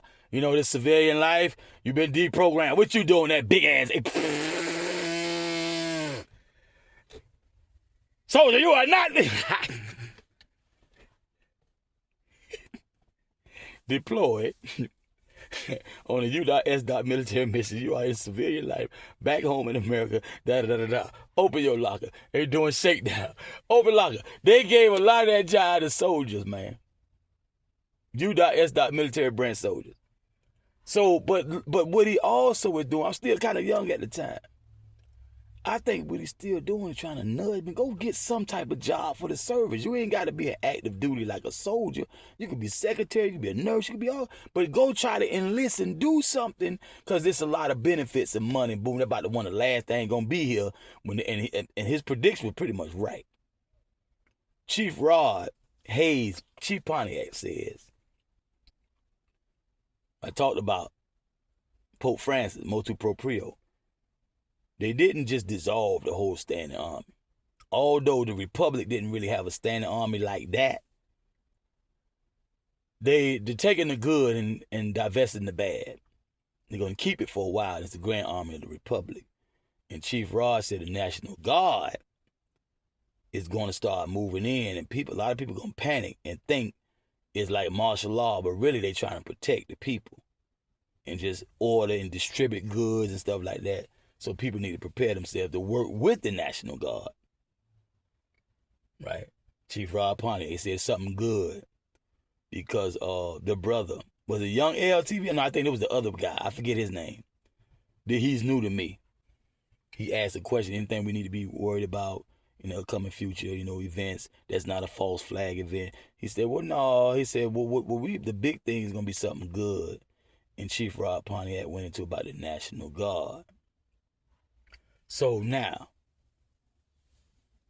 even though Trump is letting go a lot of people who had secure, quote unquote, jobs, credit union, retirement package, 401k plan type of thing, and all that, they getting fired left and right.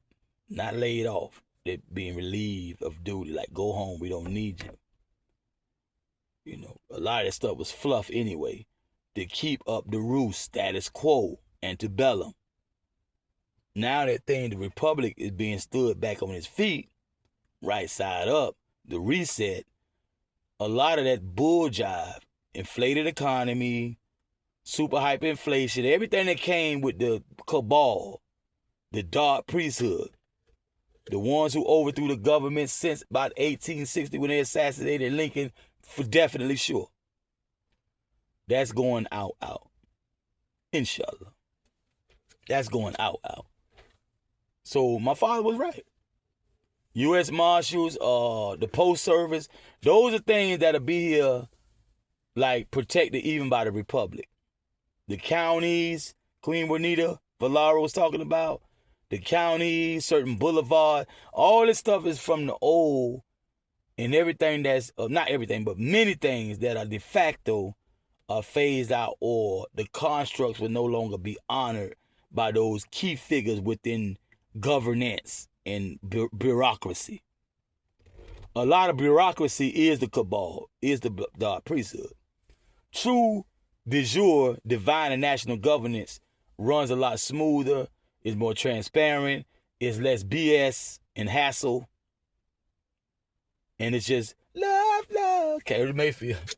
Ba-boom, ba-boom, hey. It's gonna get real good, according to Chief Rod. Not without incident, because it's a lot of people that are still in power and really just throwing temper tantrums, just really tearing stuff up while they on their way out the door. So, like I say, I got the stamp goon, largely because of the cradle I come from, the ilk, my surrounding people. And by me falling in line, like, if I get outside of myself, out my body, like E40 say, and look at myself, I could see how people kind of had me twisted. I'm quiet, very much so. This is the loudest I ever been. Swamp Phone DJs, and now Active MOORS, more active, and it used to be Supreme Building when I was in that building on 47, right? North Miami Ave, and then I moved to Murder Coachman's house on 50th. Those are the time I would go to Master and Al Ansar, and use the whiteboard with the felt tip erasable marker, whatever you call it, and do those things. Supreme Building, right? And I started doing Swamp Phone DJs. And I came back and had to be more like Supreme Building with more active, more active. But the key to active, more active, I really want to do something like Kicking the Bobo. That's another one I do. And Swamp Phone DJ, but I can't. But I say, what's the most important thing that Swamp Phone DJs brought other than entertainment? And it was a what they call it? For instructional purposes. What are the best instructions? Divine and National. Moorish Order Round Table. Clock of Destiny Moors. Queen Valara, Nita Hart Bay. People like that. Arcida Duke of Tears. Dan Calloway. That kind of, okay, well, why don't you just, oh, man, nah, no defeatist attitude. No negativity. Pure light. Positivity. Raise the vibration. My card out of the 52 deck of cards for this year, this entire year, until that period, I don't know what the future holds in the cards. But this year, raise your level of thinking, communication, and action. And that's an order from the universe. Saturn is associated with discipline, order. So I take that as an order, or I was suffering, and I see it in real life. I'm old enough to know, play with fire, get burned. It's a lot of, like this morning, I had to discipline my anger, curtail my anger. I could have got killed this morning. Just being the same old Jamil that jumped out the car and that fuck nigga when I was with Slim Zo. Right? And that turned into something. I prevailed, but I could have got killed. To protect other people around me, women, children, all this kind of stuff, elderly and all that, even the gangsters around me. I had a idea. 1996, I said, you know what? If I don't go in the area, anything that will happen behind that incident won't happen because I'm the only one they know. They don't know nobody in the clique. They don't know Eastwood. They don't know Down by Law Fort, to the best of my knowledge. I also know it could have been somebody in the clique that set me up. That's another reason why I ain't go. It was a lot of backstabbing and slime and all that. So I wouldn't. It's also for my love for my niggas, right? My raw females and all that up there. Woo woo. Family, friend, neighbors, alumni. I'm like, look, if you're not there, won't nobody catch no stray bullets because you were there. So I said, all right. And I'm in a better place. I'm in Miami. You know. Maynard, God bless the dead, you know. Bird, you know, was here. He was just be parked over there with Donk and all that, you know. Bub was still here. JD, Lynch Mob. Right? I'm trying to get to one of them parties in Overtown I heard about. It's 96. I started hearing about that in 93. Them parties in, wow. I'm talking about good, like fun. We had a movie we grew up with called Risky Business. It sounded like fun, like whoa, I want to go there. So I'm trying to get to the parties, right?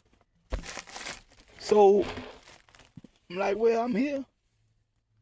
You know, biggest tourist attraction in the world. I'm learning a lot more about Miami. I'm incarcerated at the time thinking about this stuff. 96, 97, when Rothenberg sentenced me to prison. So when I got the sentence, the railroad case, I say, well, I'm staying here.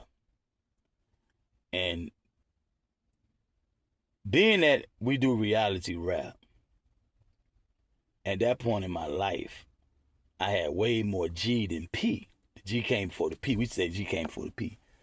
I had way more G than P to really pin, like real, because like I said the other day, they was trying to rank Snoop Dogg and say he wasn't no real gangster, he wasn't no real pimp, he wasn't no real crip. So, you know, and there was a lot of other people, they G-checking in the rap game, and even the industry, we talking about the streets, but the industry niggas, the industry people, the crackers, they were talking about, like, if you ain't got no felonies and you ain't been in prison, you can't be up here repping on our movies and on the rap and stuff. We don't want y'all, we want real ones, whatever. So I'm like, not that I'm doing it because of that, because I still would do it. But it just so happened, I got history. And this is the first time in my life I ever started writing song after song after song after song. Like I was just doing on the streets with Dirty Dozen and Explicit Entertainment. Slimzo, Vice Grip, Click Clack, Three Stoves, and the Dirty Dozen. I'm in the habit. I can hardly talk without rhyming words. I mean, I'm in the habit. I start with a metronome, tick, tick, with a tick sounding, a pencil, number 2 pencil on the desktop or something, tick, tick, right? About the tempo I want. And I start coming from the heart. Right? Whatever come to mind, and I be formulating.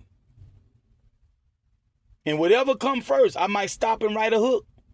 I might start with a hook. I might start with a verse. But I'm formulating a song before somebody actually from the industry taught me how to make a song, a hip-hop song, which was Problem 13 and Money D the Rhyme Stuff, Mix 96 at Black Eye Night Studio.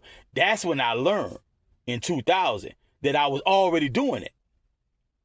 They knew I was doing it in Explicit Entertainment, so they didn't have to tell me nothing. And everybody was doing it. But I never been taught by nobody. I just was doing it. So now I'm doing it on the regular in 96, 95, 96, possibly the end of 94.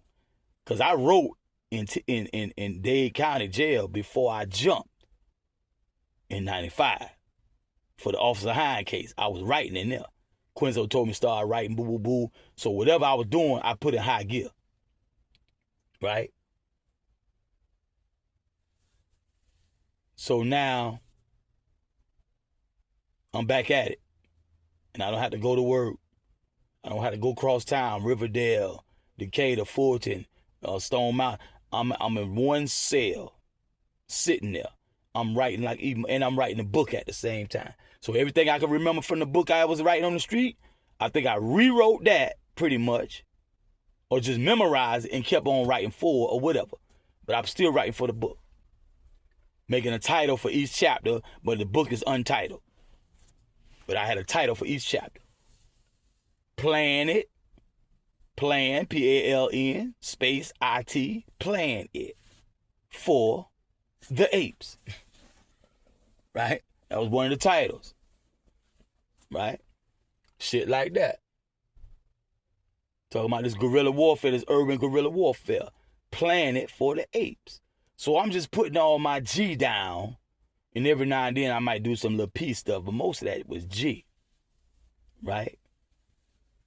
What ultimately I'm going to be known for by a lot of people from publications was guerrilla, which is really spelled G-U-E-R-R-I-L-L-A, not gorilla, which Problem 13 changed it knowingly after we discussed that. When I'm incarcerated, I think he put gorilla, but it's really gorilla, G-U-E-R-R-I-L-L-A. I don't beat on hoes. I'm not a gorilla pimp. I'm a gorilla pimp. I had to beat niggas' ass. See, down to do way more than that. Throw niggas in the trunk. I never had to do that. Duct tape niggas up. Tie niggas up. I never had to do that. Did I? Nah. Close as I came to putting rope on a nigga with that shoestring I put around Problem 13 neck I was talking about. For all that slick rap he was doing in the studio. And gatekeeping. And stalling and balling with our money that supposed to been for my album, which never happened because niggas like that was gatekeeping. And basically embezzling from the company, faking and flaws like they gonna come start and do something, anything but that, until them niggas went broke. And mind you, it's 2000.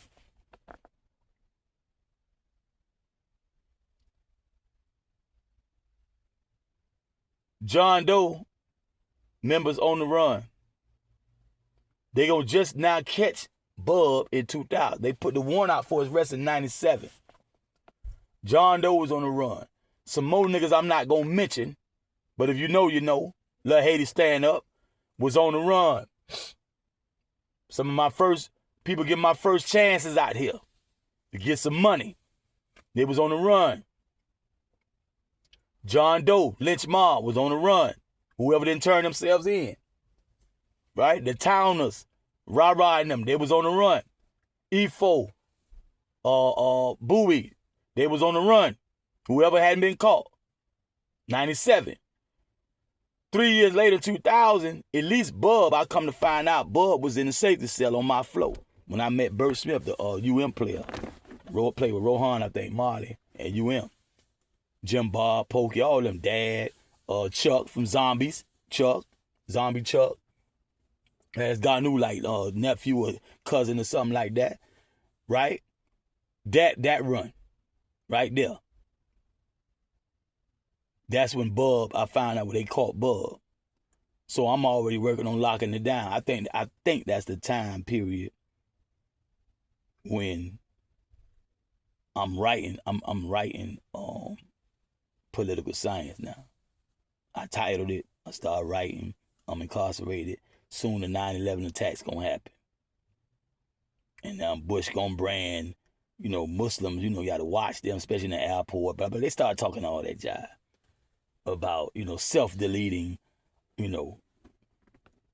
blase squaze, how they do.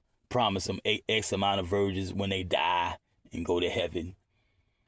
That jive, they start putting that prolific on the news, like every time you look around, Osama bin Laden picture up there, and all Muslims are going, and they did it to the Twin Towers, New York, World Trade. No follower of Moses or the Talmud or the elders, what they call the tradition of the elders, none was at work present that day, not even the janitor. That strong janitor that be cleaning up in the gym and pick up 400 pounds off the ground with one hand and all that. I forgot his name. He wasn't there, as we can see. Now, but the Mu'min, the followers of Muhammad ibn Abdullah sallallahu alaihi wasallam, they get the bad rap. But the tradition of the elder followers, the Talmud followers, they the one blew up the building for insurance purposes and whatnot. It was multi-purpose, multitasking. And Muslims got the bad rap from then up until right now. Still. Because if it wasn't Taliban, it's ISIS, it's this, it's that, da. And what they did, they went on and did the Liberty City 7 thing. Mind you, I'm in there. I'm tired in there. Same way you might think Free Ray Rick Ross is delusional. Yeah, he was an average black dude, just any old nigga, so you thought. No, that was CIA operation. That's a known fact now. That was high-level CIA. They went and got not any city, Liberty City. That's my main constituents as far as rap music. Them when Freddie P of making of the band was Liberty City, winning them battling rap and winning battle raps and all that. And went over on the beach and won over there and got on making of the band. And then he was on TV for X amount of years and making music with all them the New Orleans dude, Louisiana dude, and all them. That was Freddie P right out of Liberty City. They picked Liberty City 7, set them up to say, oh, niggas in Miami, Florida will join that and do that. So that one of my main raps that was recorded, almost mastered, the way Devil State of X did it, they just knew, oh yeah, he gonna put that out. That's one of the best things they ever heard me do. They don't know me. They don't know what's being held back because the gatekeeping with the producers on it. But anyway, I if I do say so myself, that motherfucker is tight. That's for life. See? So, to make me not be able to say it exactly, because it's recorded, we can pretty much just master that, right? Because that was like ADAT, DA38, DAT, ADAT. I think that was DAT and ADAT with Devastated X. DA38 was at Black Eye. So that's like DAT and ADAT. We ain't got Pro Tools yet. So you can master that. But you're going to have to go back, do some more studio time while they would woo, because in there I say, playing on the word B-O-M-B in the streets, that's a whole lot of stuff that people buy and use to feel good. Right? Right? All that. You might, what's this, high grade, man? You know, that kind of stuff. Right? So when I say strapped with a bomb, number one ex-con, I'm the number one ex-con propagating Islam. I can't, I might not want to put that out there like that, especially with the album Political Science. I know you be talking some politics. I'm already writing before 9/11. That was not my inspiration. Matter of fact, that would have deterred me, if anything. Especially saying some of the stuff I'm saying. But I'm not on that. I'm not that type of Muslim. I'm a Nation of Islam Muslim. I'm a Minister Louis Farrakhan baby. I'm a Master Most Honorable Elijah Muhammad baby. See, I'm an Imam Bacha Imam Pleeman baby. That's what I know. Sister Clara Muhammad School. Wire through Deen, Balali Nation, American Muslim Mission. That's what I'm on. Now, whatever people came out of that cell and went over there and got inculcated, whatever, indoctrinated with that bull, no, they didn't get that from Wire through Deen. Not nor from his father, from his mother, Sister Clara Muhammad, Mother Tanetta. That didn't come from over here.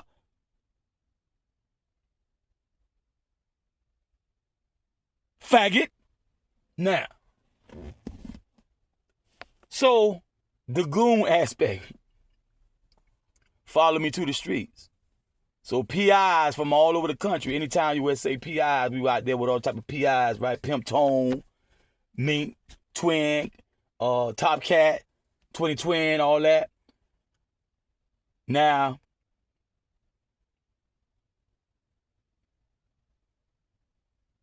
First of all, they kind of leery because the album already out. And they listen to the album. First day they got to think about, man, this nigga gonna rob me for my jewels and shit. He gonna stick up one of my chicks.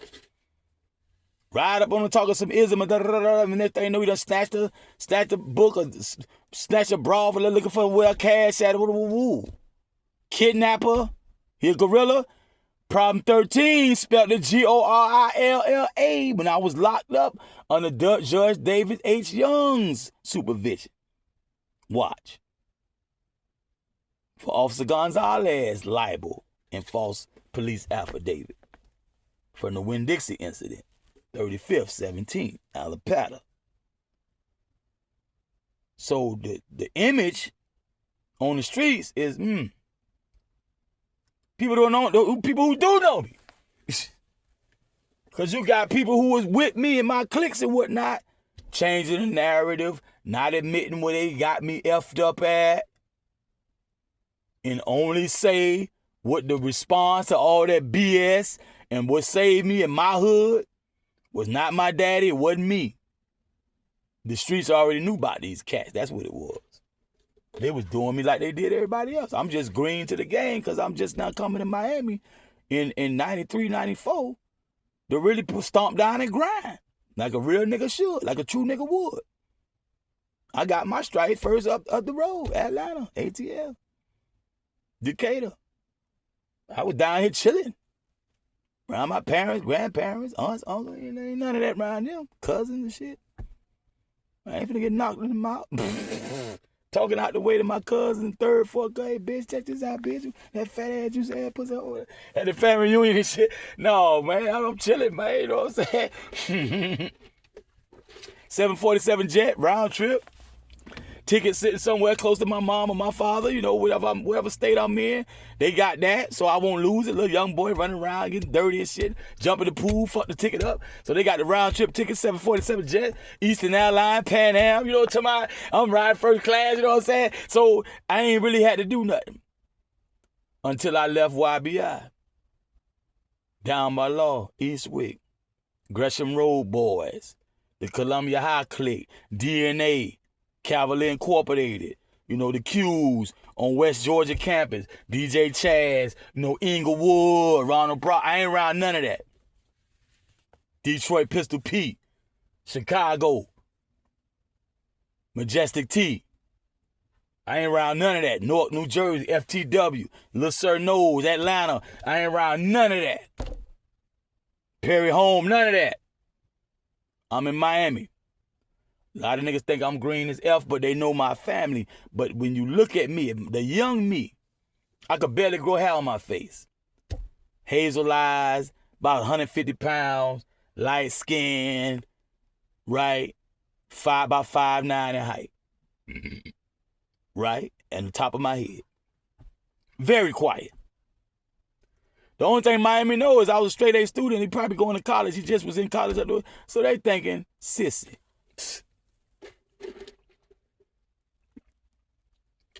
Fag or closet fag. This the pub.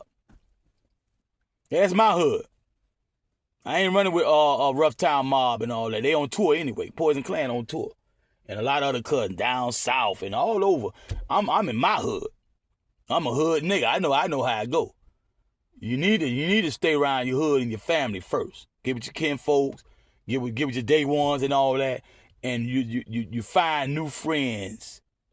Gradually, especially like the Mike Jabot tried me in Eastwick in 92 when I was in college, visiting back home from college.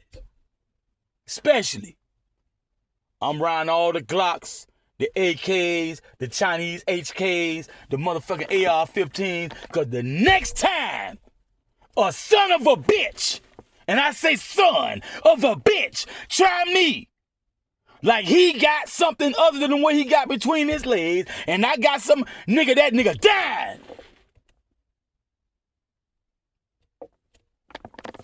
I swear for God.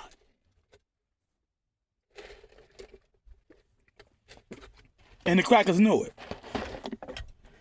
The crackers, the niggas, the bougie niggas, even the street niggas, they even more nervous. Because they know our lifestyle is fast. All about money, quick to kick ass, walk with a limp. You want to be tough. Come to the point, you got to get fucked up. Now, they know all I was missing was my own. They know at this point in 93, January, after Hurricane Andrew came not once, but twice. It left and came back. They watching the stars. They watching the weather. And they look around. What does this mean for us? Then here comes Jamil. Late, because usually I would come like Thanksgiving and stay for Christmas or something like come Christmas, stay for New Year. You know, he came after Thanksgiving, Christmas, and New Year's, and he said he coming to stay here because he don't get along with his mama. Oh my God, they having a heart attack. I don't even know it yet, but I ain't like a lot of these niggas even. Time gonna tell, nigga. If it's a heaven or hell, nigga. Even though they doing a lot of stuff that they won't do up the road, niggas can't hold water though. Niggas end up working with the state, turning on. So they feel like, you know, they can manipulate these niggas. They got these niggas in check. But when I come down here now, all of a sudden, these same niggas, you start talking about them a different way. Who doing the same shit they been doing. It wasn't about these niggas. It was about me coming home after that exemplary military accomplishments, street military up the road. They don't want Jamil down here doing what he was doing in the street up there. So first it was like, well, maybe he'll go back to school like he's telling his parents. So my father said jump in Miami-Dade or jump on the police force. He was pretty much right. If I wanted to keep things calm and cool, I wasn't worried about calm and cool. I was worried about my stacks, my bankroll with YBI. Finessed me out of when I was 15. I'm 19 going on 20 now, like something like that. 9 trade, I should turn 20. I'm 19. I'm 4 years down. My dogs and underclassmen under me got broms and whips and tricked out and bankrolls and toting Glocks and dot. Niggas buying houses for their moms and shit. Putting their bitches in the house like baby face. Buying a house for their bitch and their mama and their bitch mama. I'll give you the sun, the moon, the rain, the stars, and the mountain. I'll give you the world. They doing it. So now they holding their breath. Is it going to any university? You got FIU, FSU, you got a lot of stuff here. Ain't talking family, Bethune, Flomo. All these old fuck ass niggas around me. They don't know me like that though. Cause I don't talk. Mac might tell a nigga something he did. I didn't tell a nigga shit. It's coming from the streets. Me and Slim's old music out there too. That's another thing why the street boys, between my father being who he is and his father and all that and other family members, and then you got this music. They like, well, you at this point now, you probably should go to school because you hot. That's what niggas, they ain't saying it, but niggas thinking like, yeah, that probably the best thing for you to do. You know, put that shit out there too. A lot of niggas in Miami acting like they ain't heard that shit. There's too many Miami niggas up the road for me not for me to believe that though. In Atlanta, in Decatur. That shit was fire in Decatur in Atlanta. And that's the mecca of hip-hop. Some niggas from all over the states in Atlanta likely heard that. Rico Wade might be what lights lit some fire in his ass. To be so on top of Dungeon Family and make all that thing happen. Like he used his mama house. And everybody came there that formulated Goody Mob, Outkast, and Dungeon Family until they get branch off with something bigger. He believed in this shit. It was niggas like me and Slim that set a fire in this rap world. Y'all think it's a game. And I'm going about it pretty much like Master P. Way back in the day, before he formed his EIN and Dun & Bradstreet, but he had his first songs or however they did it, And Master P is starting around this time too. But you got other people, Too Short, Ice-T, Luke Skywalker, Eric Wright, of Jay Prince. You got other people already done showed because they know the quality of it. And then you look at my demeanor. The police and stuff like that, authority, they look at they follow they talk to your elementary schools, teachers and stuff like that. They look at report card. They do research on motherfuckers. Right? Psyche Val and all this guy. Hey. So now they want to stop all the they were gangster paradise. Coolio would say gangster paradise. We living most our lives, living in the gangster paradise. You can wake up broke, go to sleep with a full pocket. Like the niggas at Techwood and them niggas was saying about how it was over there. You can go outside with no money. Fuck $5. Ask for some money or do something. Pull a base move. Go to the convenience store and sweep up and mop and tell them just give me $10. I pick up the trash outside of there. Go get some breakdown. And every time you run out, go get some more. And don't stop till you got a knot. Thousands of dollars, tens of thousands of dollars. The clientele was coming just that much. 24/7. So you got many ways to get paid. And everything went downhill when I decided to live in Miami. Niggas was showing me in jail the charges they was getting, and they showing me their rap sheet. And I'm looking. I say, damn, this all this year. Yeah. Some of the same address. Yeah. Look how much he had. Possession with intent to distribute. He got out. That's how I used to handle. That's petty in Miami. Because Miami got to deal with Coast Guard issues.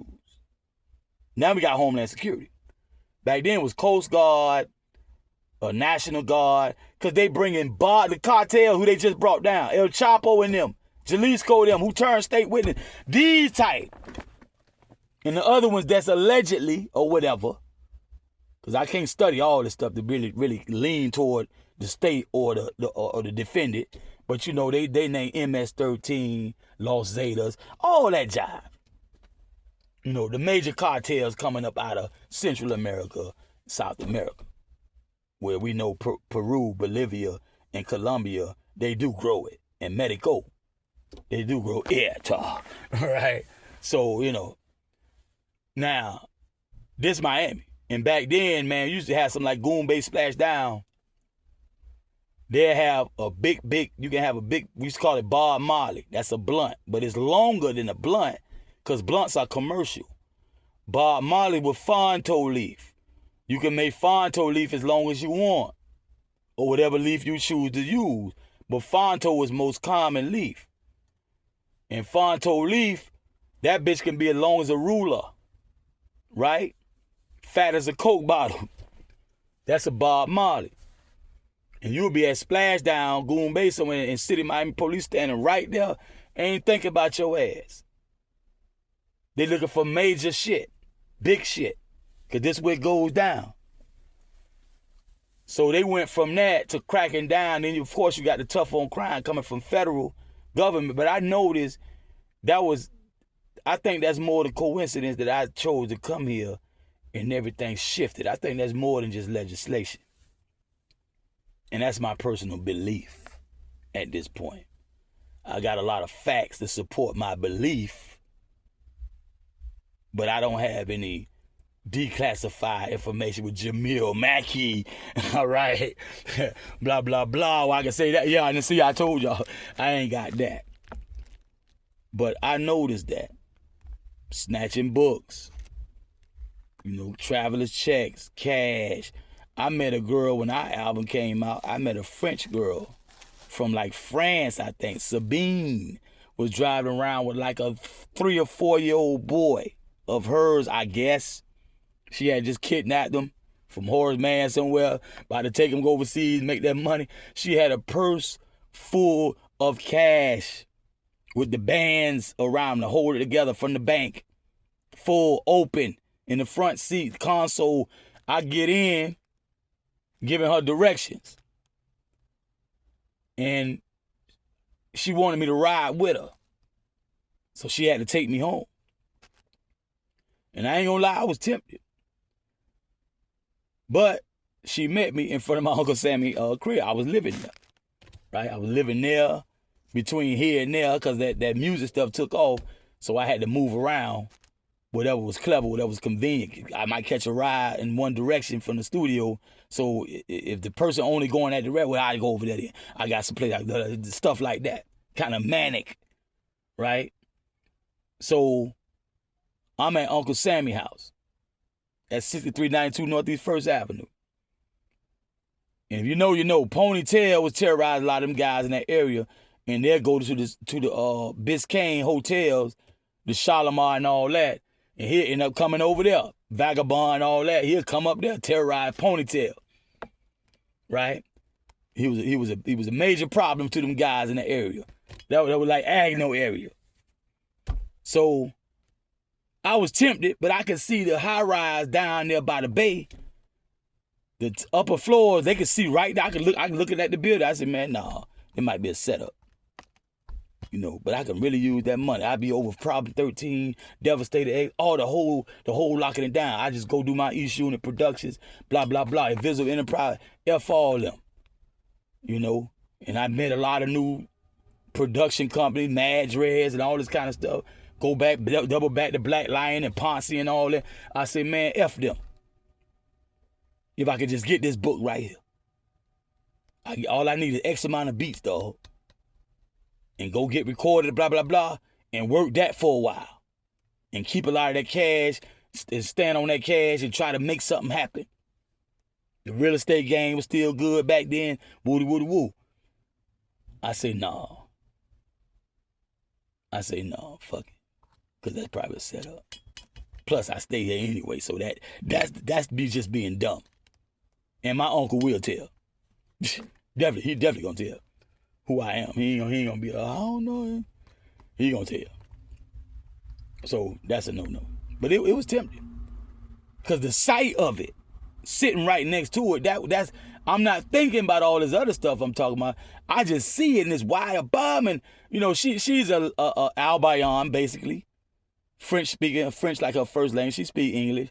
So it just triggered. And mind you, my challenge all this time, from the time I started rapping like that, right, which is in high school, right, like 1990, 89, I started rapping like that. So my mind has been hyper-focused on this type of stuff just so I can glean all the wordplay to put it into song form in movies and video. So it's like too much rehearsal. Plus you got the fact I did do some of that stuff. So it's like, okay, keeping it real on the music, balanced with keeping it real in real life.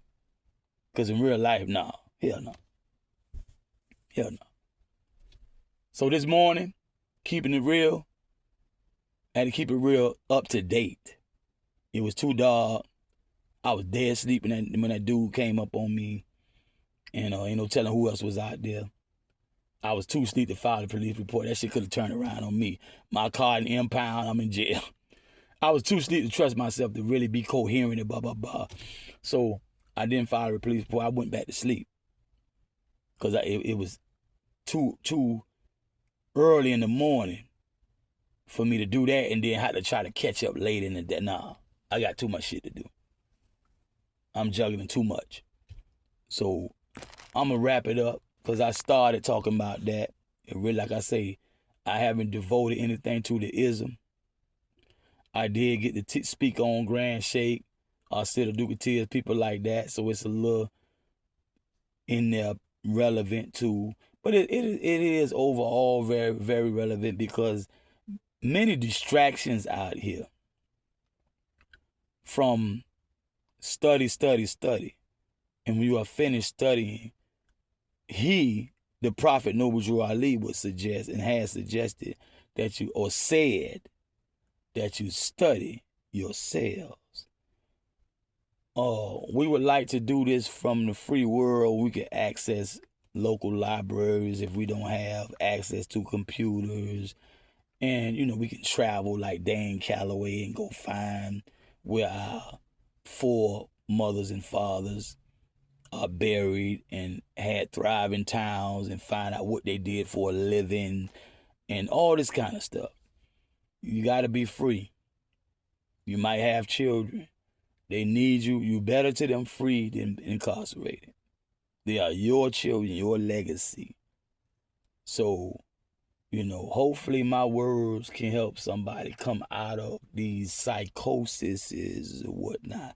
Psychoses, however you say it, plural, you know, these different, you know, this baggage that is weighing us down.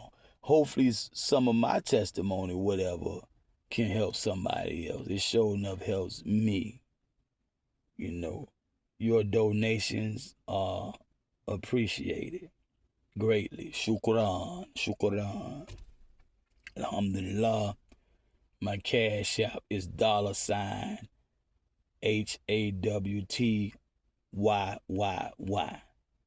Capital REDDD. That's shorted red. 3 Y, 3 D's. The R is capitalized. There's no S. The dollar sign substitutes for the S. That's my Cashapp. Zelle 786-655-2306. I'm signing off. Salute Islam, Moors.